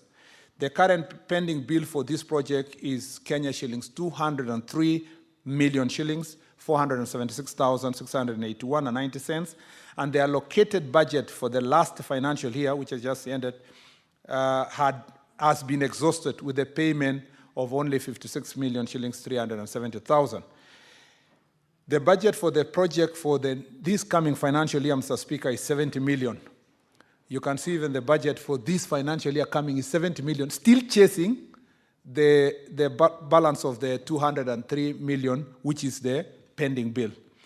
Meanwhile, the ministry is engaging the contractor to prioritize maintenance work to ensure motorability at affected sections ahead of the full resumption of the works. Mr. Speaker, number 2, the delay in the completion of Bondo, Uyawi, Kibanga, Liunda Beach Road which is C843 road project, is due to the contractor's withdrawal from the site, citing delays in payment of interim payment certificates for the certified works. Mr. Speaker, the Ministry through KERA has engaged the contractor to resume works following partial payment on the previously owed amounts. The contractor has committed to mobilize and resume operations to ensure the project's completion as modalities are put in place to clear the outstanding amount of Kenya shillings 33,777,596.69. In the last financial year, the contractor was paid 61,171,999 out of the allocated 70,800,000. And the ministry aims to clear the balance in the next tranche of disbursement from the National Treasury.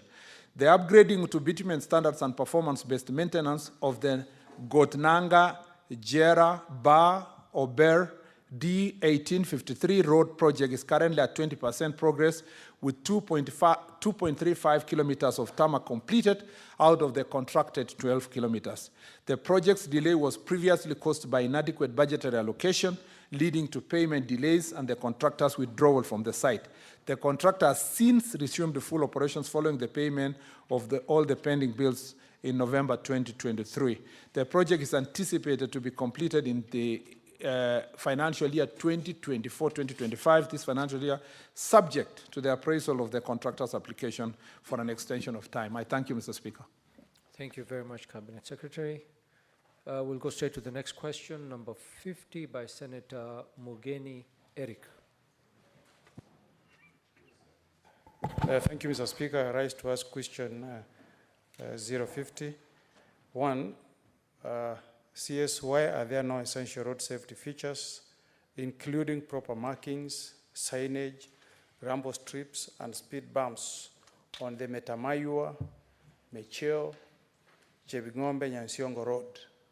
Two, could the CS also explain the inordinate delay in completing the construction of the Nyagaita Bridge along the Metamayua-Mosovet-Kebirigo Road, which was commissioned 10 years ago? Three, could the CS explain what steps has the ministry taken to ensure the timely resolution of the aforementioned concerns by the people of the great county of Nyamira? Thank you, Mr. Speaker. Cabinet Secretary.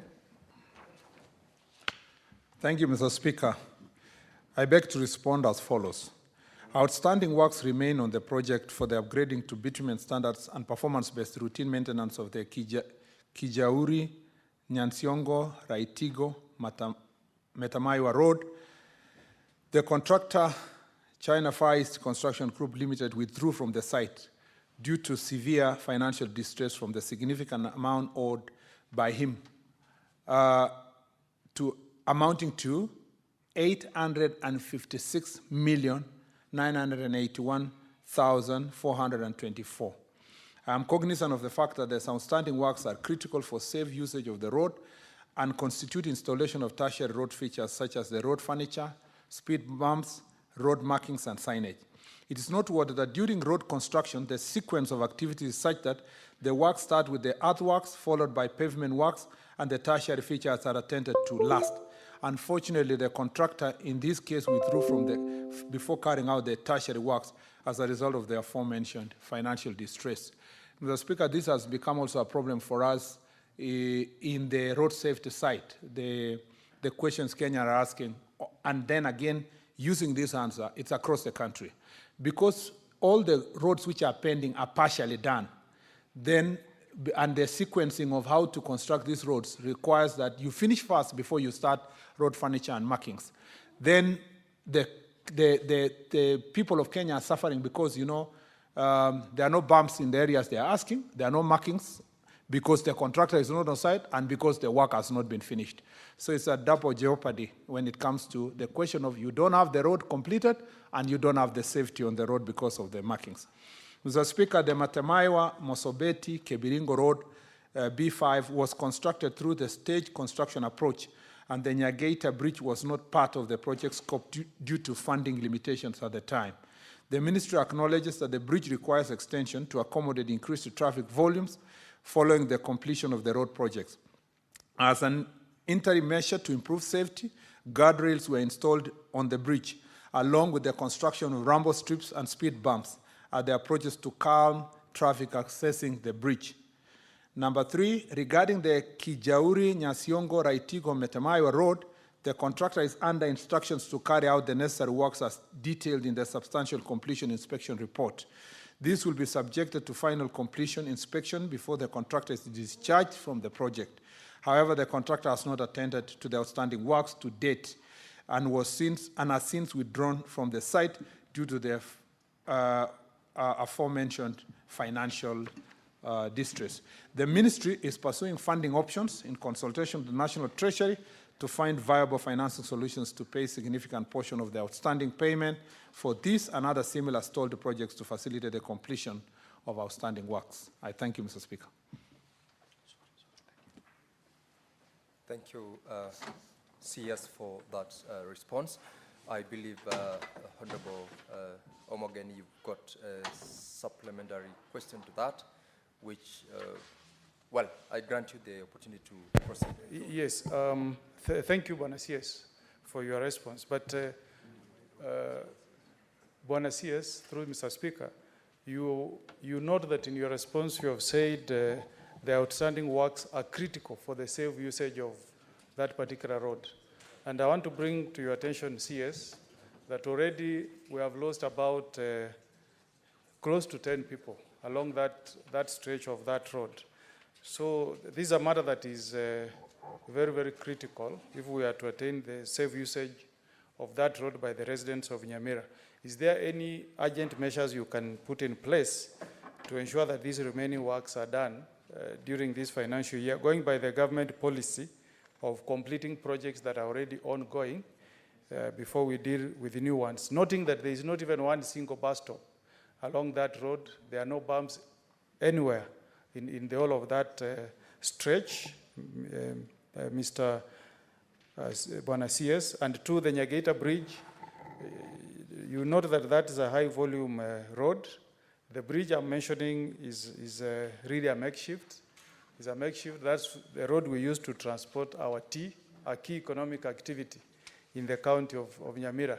Can I get an assurance from the CS that that can be done within this financial year? That has been pending for more than 10 years. The road was launched, commissioned, but that bridge is a big hindrance on the transportation of tea. Thank you, Mr. Speaker.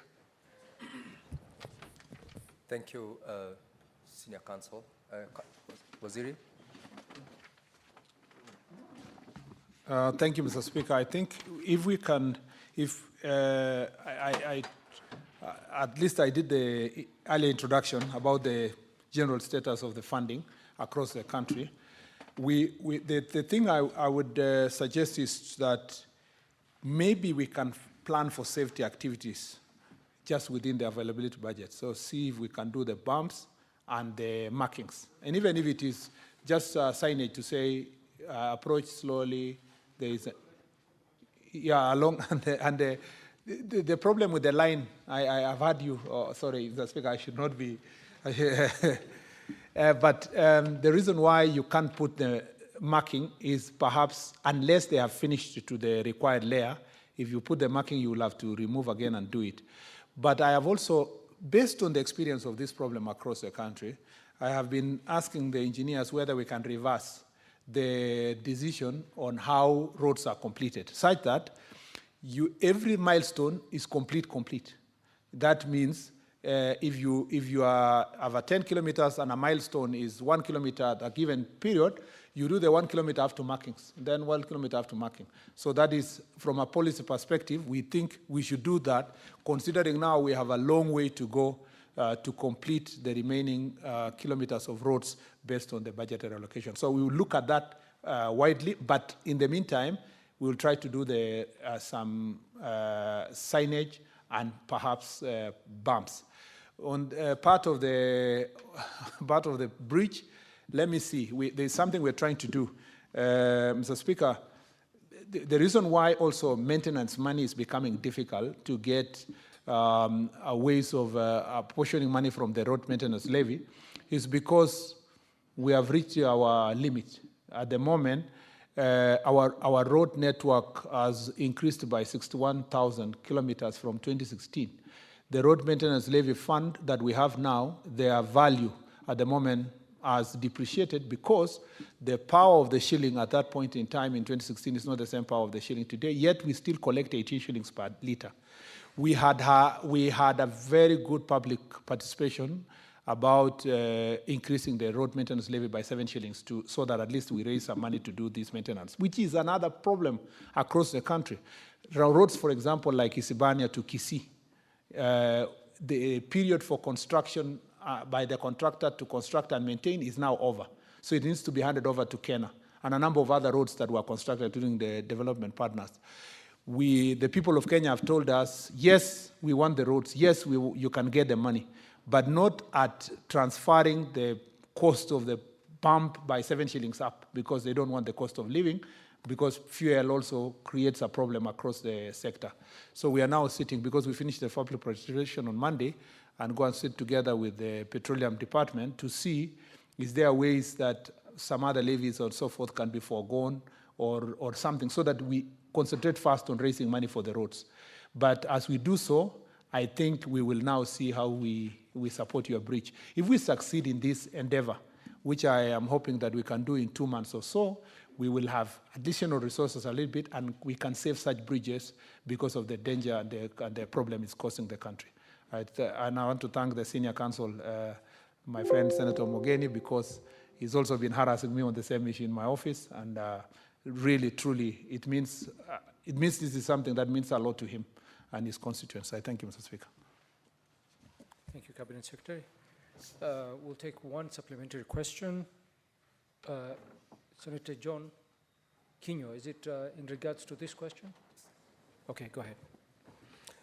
Asanti Bwana Spika kwa kunipa fursa hii. Asanti waziri kwa kuja na kuweka maneno pariwanja kulingana na vile ambavyo wizara yako iko na mambo ya barabara. Lakini swali langu ni kwamba nimesikia ukisema ya kwamba ulikisia utapata shilingi bilioni 165, ukapata shilingi bilioni 50. Na kuna zile barabara ambazo zinatengenezwa. Bwana waziri, unachagua vipi barabara ambayo utakayoitengeneza na ni gani ambayo hutaitengeneza? Ni masuala gani ambayo unaangalia? Ile ilianziwa kitambo, ile ambayo ina shughuli fulani, ama ni nini ambayo unaangazia? Kwa sababu nimesikia ukisema ya kwamba seneta wa kutoka Nyamira amekuwa kija kwako kwa ofisi. Mimi nimekuwa nikija kwako kwa ofisi. Najua maseneta wengi wamekuwa kija kwako kwa ofisi. Na hela ambazo uko nazo unasema hazitoshi. Sijui ni mbinu gani unatumia, ni kusema ya kwamba utatengeneza barabara moja katika sehemu ya Laikipia, ile nyingine utatengeneza katika sehemu ya Nyeri, ama ni yule ambaye atakaye kuja kwa ofisi yako mara nyingi, ama ni yule atakaye kupigia simu mara nyingi, ama ni rafiki yako, ama sijui niseme namna gani, lakini nataka utuelezee. Na nashukuru kwa sababu umeweka mambo pariwani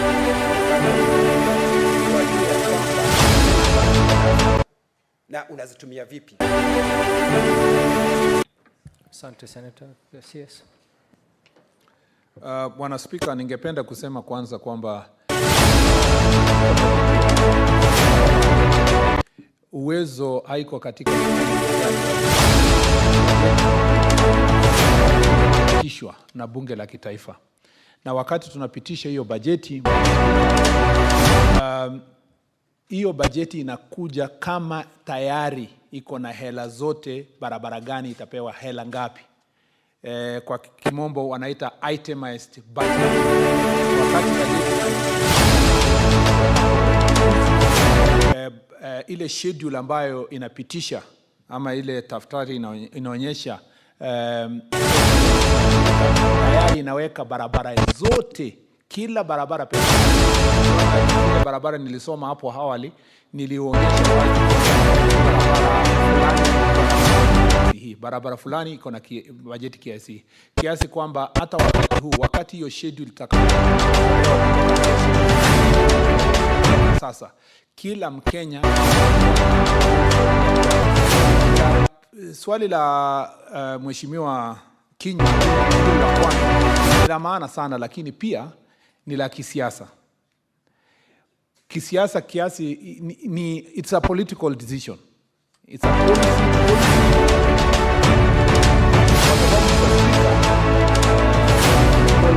kuchanganya ni kwamba saa hizi ukisimama hapa useme katika wizara kwa tu 58% ya ile fedha tunahitaji kumaliza barabara. Wacha leo mara kwa tumaliza barabara ndio za Nyeri alafu tuende ya Garissa, kutakuwa na mvurutano kubwa sana katika taifa. Ndiposa unaona katika bajeti hata katika bunge kila mtu anapewa kidogo, kwa sababu ile milestone ifanywe katika kila step ya kila barabara. Kwa hivyo many Kenyans are saying, why don't you take the little money? This year we are getting 25 billion out of we got last financial year 1 billion out of a need of a pending bill of 165 billion.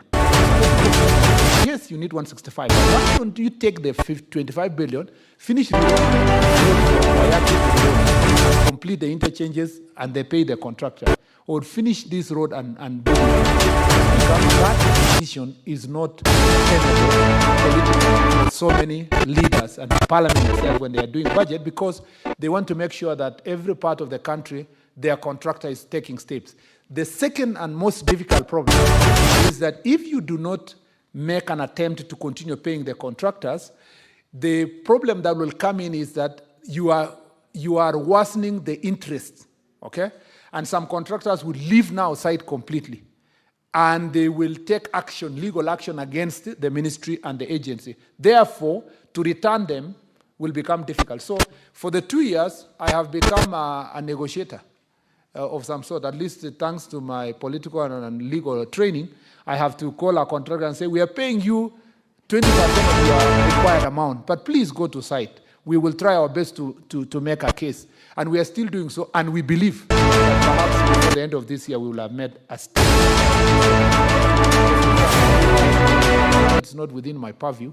If I may request, because all the questions on the roads, if we, with your indulgence, if we would answer all the questions asked in the book, and then all supplementary questions come once, it may be useful so that we can combine those that are similar. I thank you, Mr. Speaker. Very well, Cabinet Secretary. But before we proceed to the next question, Senator Beatrice Ogola, my apologies, we did not give you an opportunity to ask a supplementary question on question number 45. Do you have a supplementary question on Senator Ogola? Thank you, Honorable Speaker. Thank you for making that consideration. My supplementary question, based on the questions that the Honorable Oburu asked, were on the timelines. But I remember the CS had mentioned some timelines on the two questions. But is that you've talked about the inadequacies with our finances, which we all know. Then what happens then with the problems we have on our roads that just ended? It points to the inadequate finances you are talking about, and yet all over the country, not specific to Siaya now, broken roads after the floods. Thank you. Cabinet Secretary. Mr. Speaker, thank you very much. In brief, so that I save time, it goes, this question is very question about road maintenance levy, because restoration of the floods, roads affected by the floods is actually maintenance. And from the maintenance kitty, I had already explained myself that we are running low or short of resources to be able to do so. So the best thing for us is, as I responding to Senator Mogeni earlier, I said that if we make a case and succeed to get some resources enhanced, we will then be able to deal with this floods mitigation in terms of the roads. The assessment we did after the floods, both for the El Nino and these ones that happened early this year, is that we need 37 billion shillings where they were. which is a very big issue for us. But that will be resolved a little bit or mitigated a little bit if we were going to get something from an enhanced road maintenance levy collection. Thank you, Cabinet Secretary. We go to the next question, question number 5, Professor Tom Ojenda. Thank you, Mr. Speaker. Question number 58, addressed to the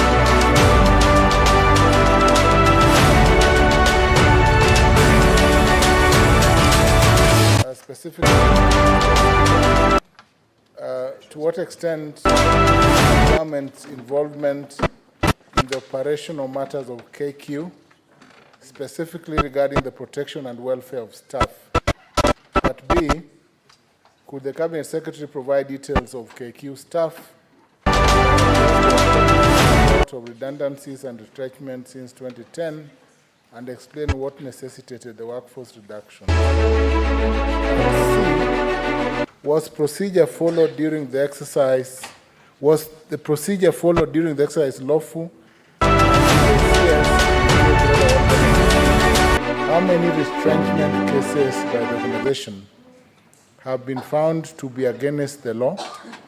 And could the Cabinet Secretary state the number of retrenched staff re-employed by KICC, if any, and what informed the decision? Lastly, Mr. Speaker, sir, what impact has court pronouncements through judgments had on job redundancies by KICC practices and the attendant send-off packages? I beg, Mr. Speaker, sir. Thank you very much, Senator. Cabinet Secretary, I will use the standing orders to extend this sitting for a further 15 minutes so that you can conclude question number 58. Thank you. Mr. Speaker, let me say that unfortunately I may not be able to meet the expectations of the Senior Counsel and Honorable Senator because the government of Kenya holds a significant stake in Kenya Airways, approximately 48.9% of the shares. It is represented on the board of Kenya Airways through the National Treasury and our Ministry of Transport. However, operational matters, including those related to protection and welfare of staff, are primarily the responsibility of the Kenya Airways itself.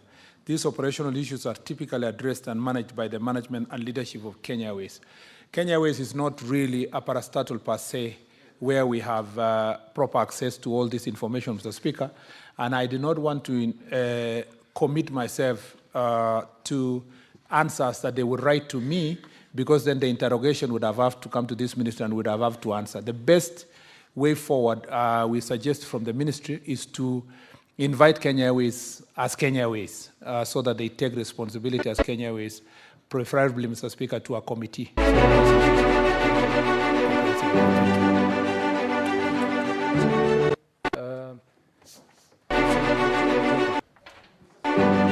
As the minister has indicated, obviously, the response is unsatisfactory. I will, Mr. Speaker, sir, in view of the response that the minister circulated, the need to interrogate Kenya Airways, the question of shareholding arises the law. I note that government has 48% shareholding, but there is the other question of the public interest that also arises and that creates an obligation. I will visit the minister and share with him some precedents. I'll make sure he comes back to answer the question.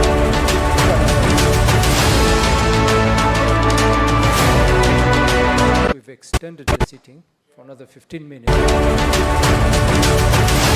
Haji, we are not taking any supplementary questions at this point. We'll take supplementary.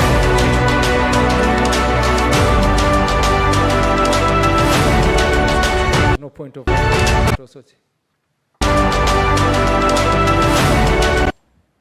Mr. Speaker, you know we have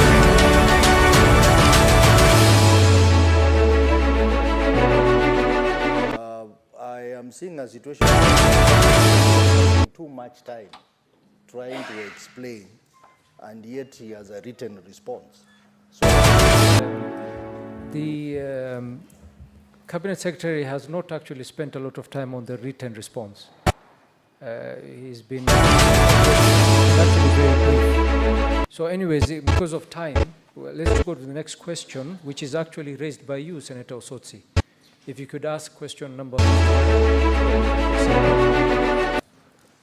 thank you, Mr. Speaker. Thank you, the Cabinet Secretary, for appearing to answer my question.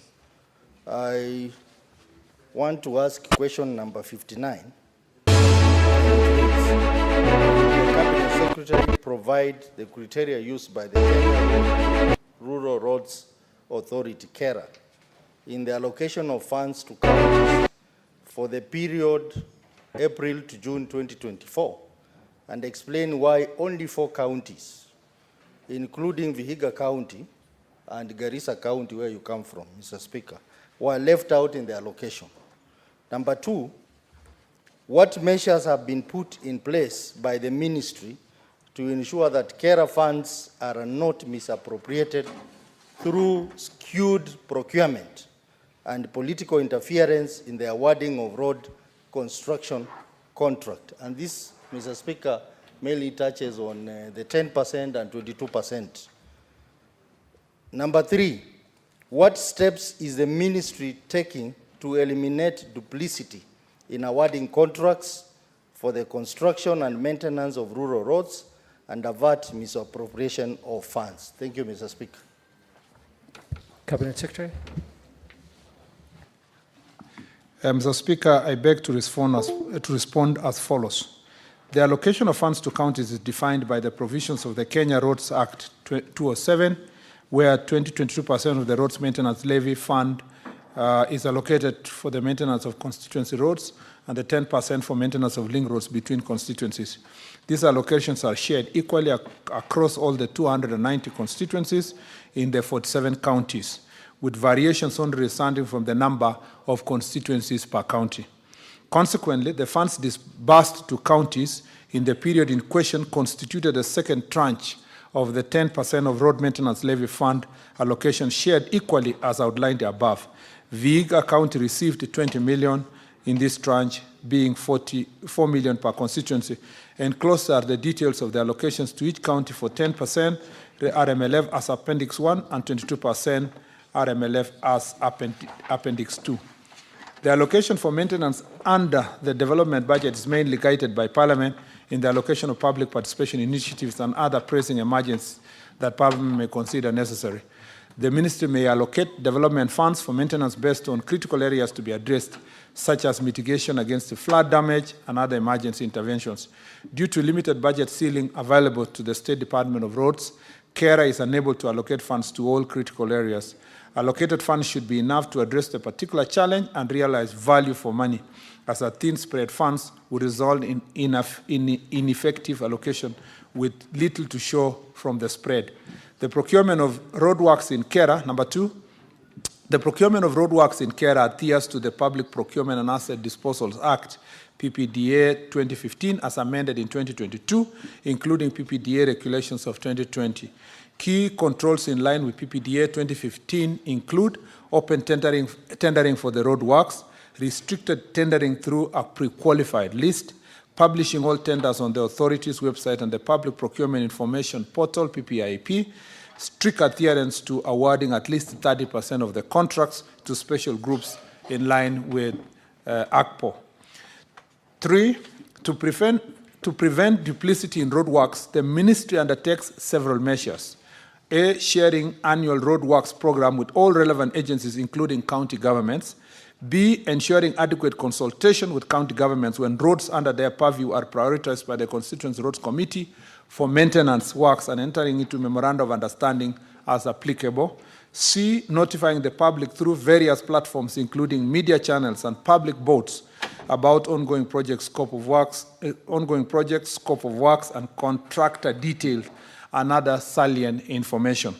Number D is conducting internal audit and rigorous quality control measures, including material testing, to ensure that there is value for money. And E, collaborating with statutory and regulatory entities responsible for oversight and monitoring of roadworks, including technical auditors, parliamentary committees, and the Office of Auditor General to ensure prudent utilization of public resources. I thank you, Mr. Speaker. Senator Osotsi, supplementary question. Thank you, Cabinet Secretary, for your answer.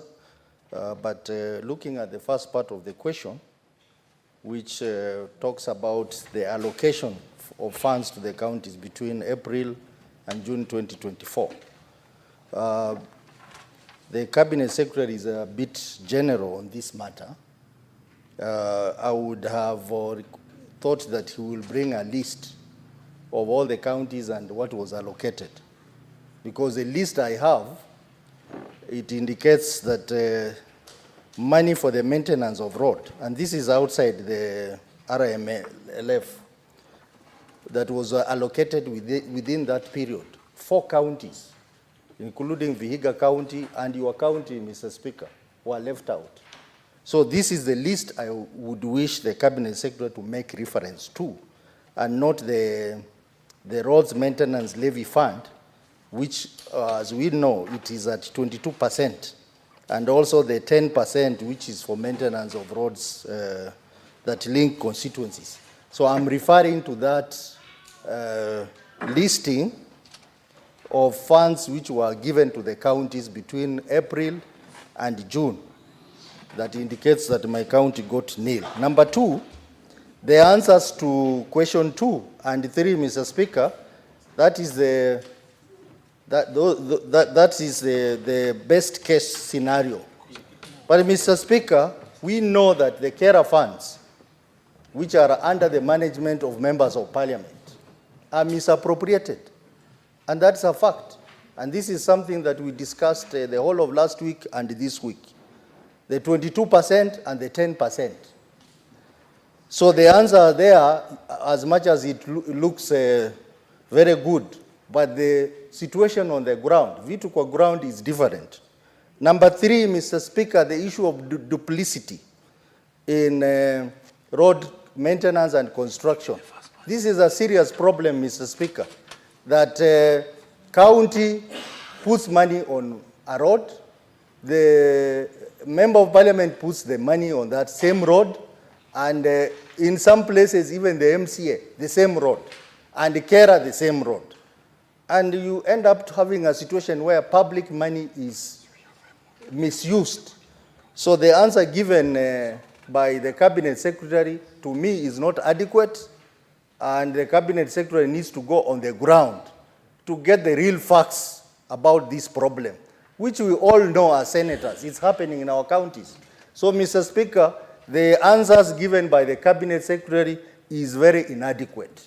Thank you, and Senator. I expected that the Cabinet Secretary, having been a senator in this House, would respond very well to question number 2 and number 3. Because these are challenges we go through, Mr. Speaker. Thank you, Senator. Cabinet Secretary. Mr. Speaker,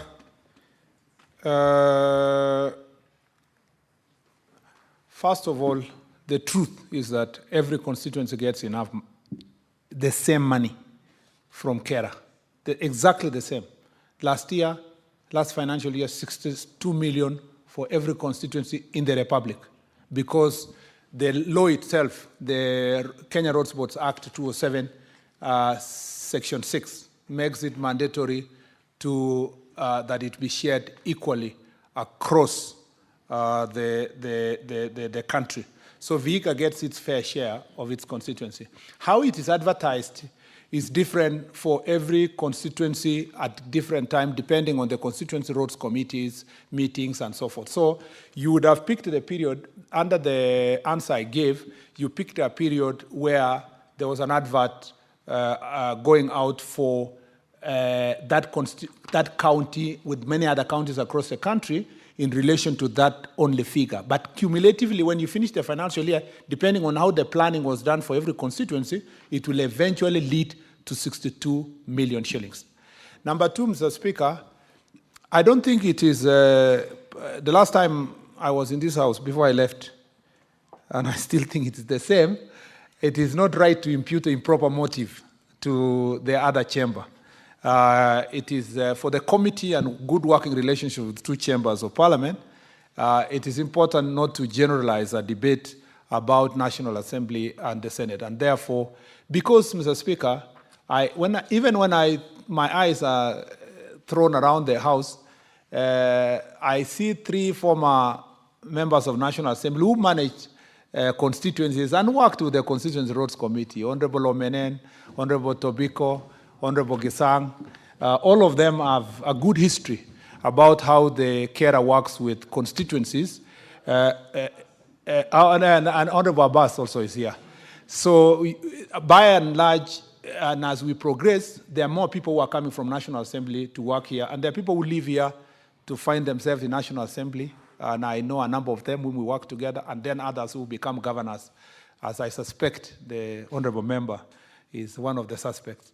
So, Mr. Speaker, Mr. Speaker, this kind of arrangement requires us to make sure that we find our ways. In fact, Mr. Speaker, when I came here first to this chamber, I used to have a problem with CDF and money going to constituency.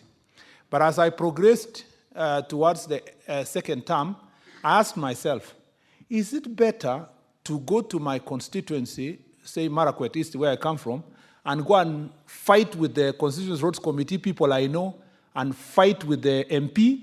Or is it better for me to centralize all resources to Nairobi so that I come and fight in Nairobi with so many other people? And I told myself, decentralization, even for resources that remain with national government using this method where the money goes to the constituency, is easier for me to go and deal with characters on the ground whom I know and hold them into account than to keep the money at the headquarters here and shroud it with a lot of mystery. And I worked very well with my honorable members, including Senator Gisang here, in a way that we've made sure that the CDF funds schools, funds classes, in a way that mitigates this issue of marginalization across the country. Mr. Speaker, I agree with Honorable Otsotsi on one thing, Senator Otsotsi, that the problem of duplication is real. But, Mr. Speaker, it's not general. It's specific to certain areas, and it's a problem we are grappling with, even with the ministry. And what we have done is to make sure that we sign MOUs with counties that request carer that you can maintain these roads. We have also expedited the process of graduating the roads from through Kenya Roads Boards, handed over from counties to national government and gazetted, so that if we find counties still maintaining a road that is already gazetted at national level, it becomes now easy for the Auditor General to point out this issue of double allocation.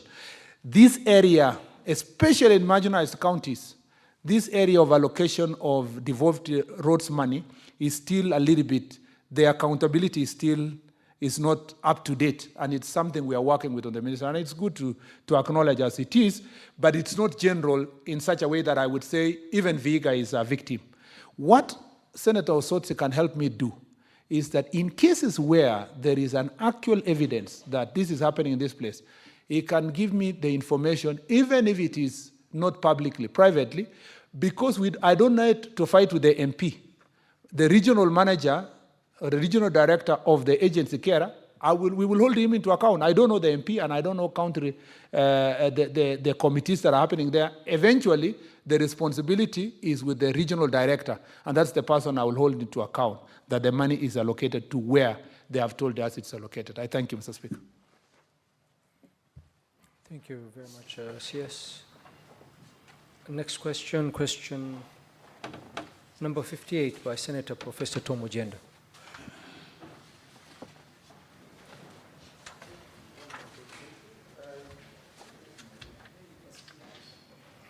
Mr. Speaker, question number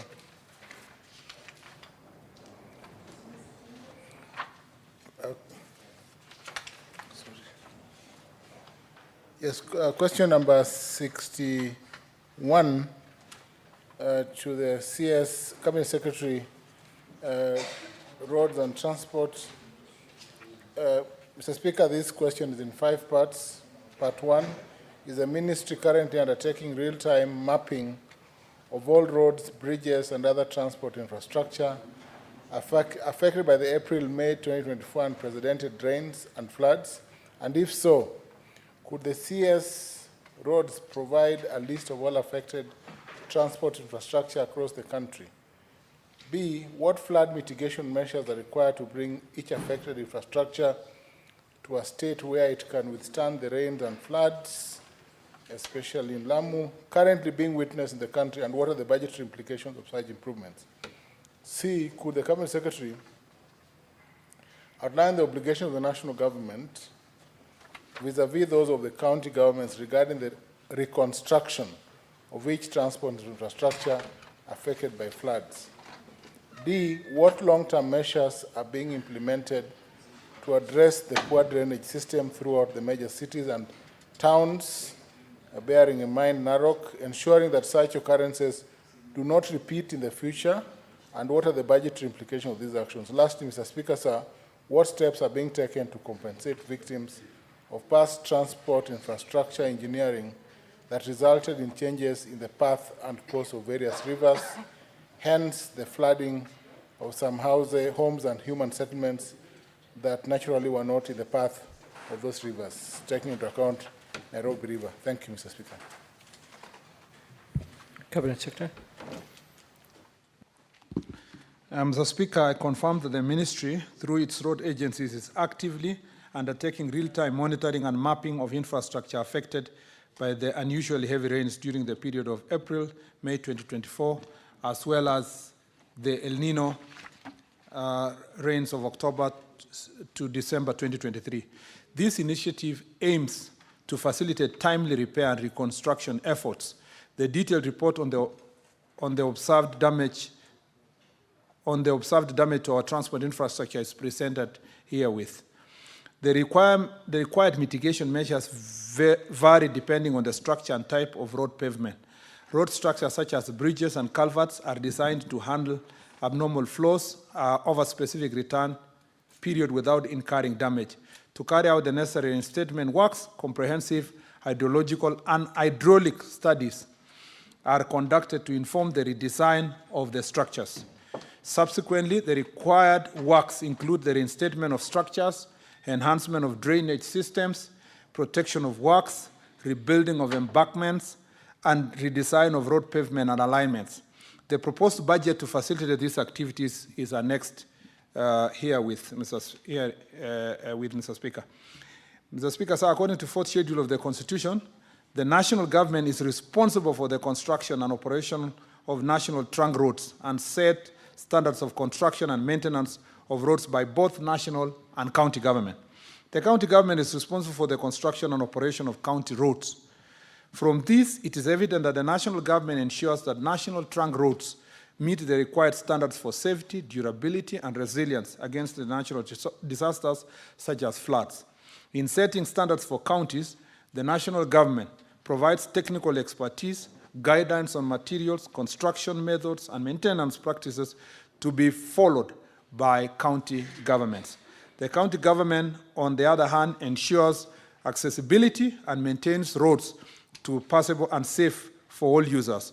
Both levels of government must collaborate in assessing and planning the reconstruction and infrastructure affected by floods and instituting flood mitigation measures. Number 4, the ministry is currently reviewing its road design manuals to incorporate flood mitigation design principles, ensuring more resilient infrastructure capable of withstanding climate change challenges. The securing of waterways is ongoing to support this very important initiative.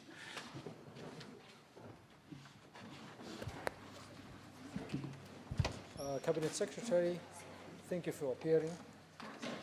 Just as a point of information, the SPC has indicated that the remaining questions shall be deferred to next week. So I hope we will have you again.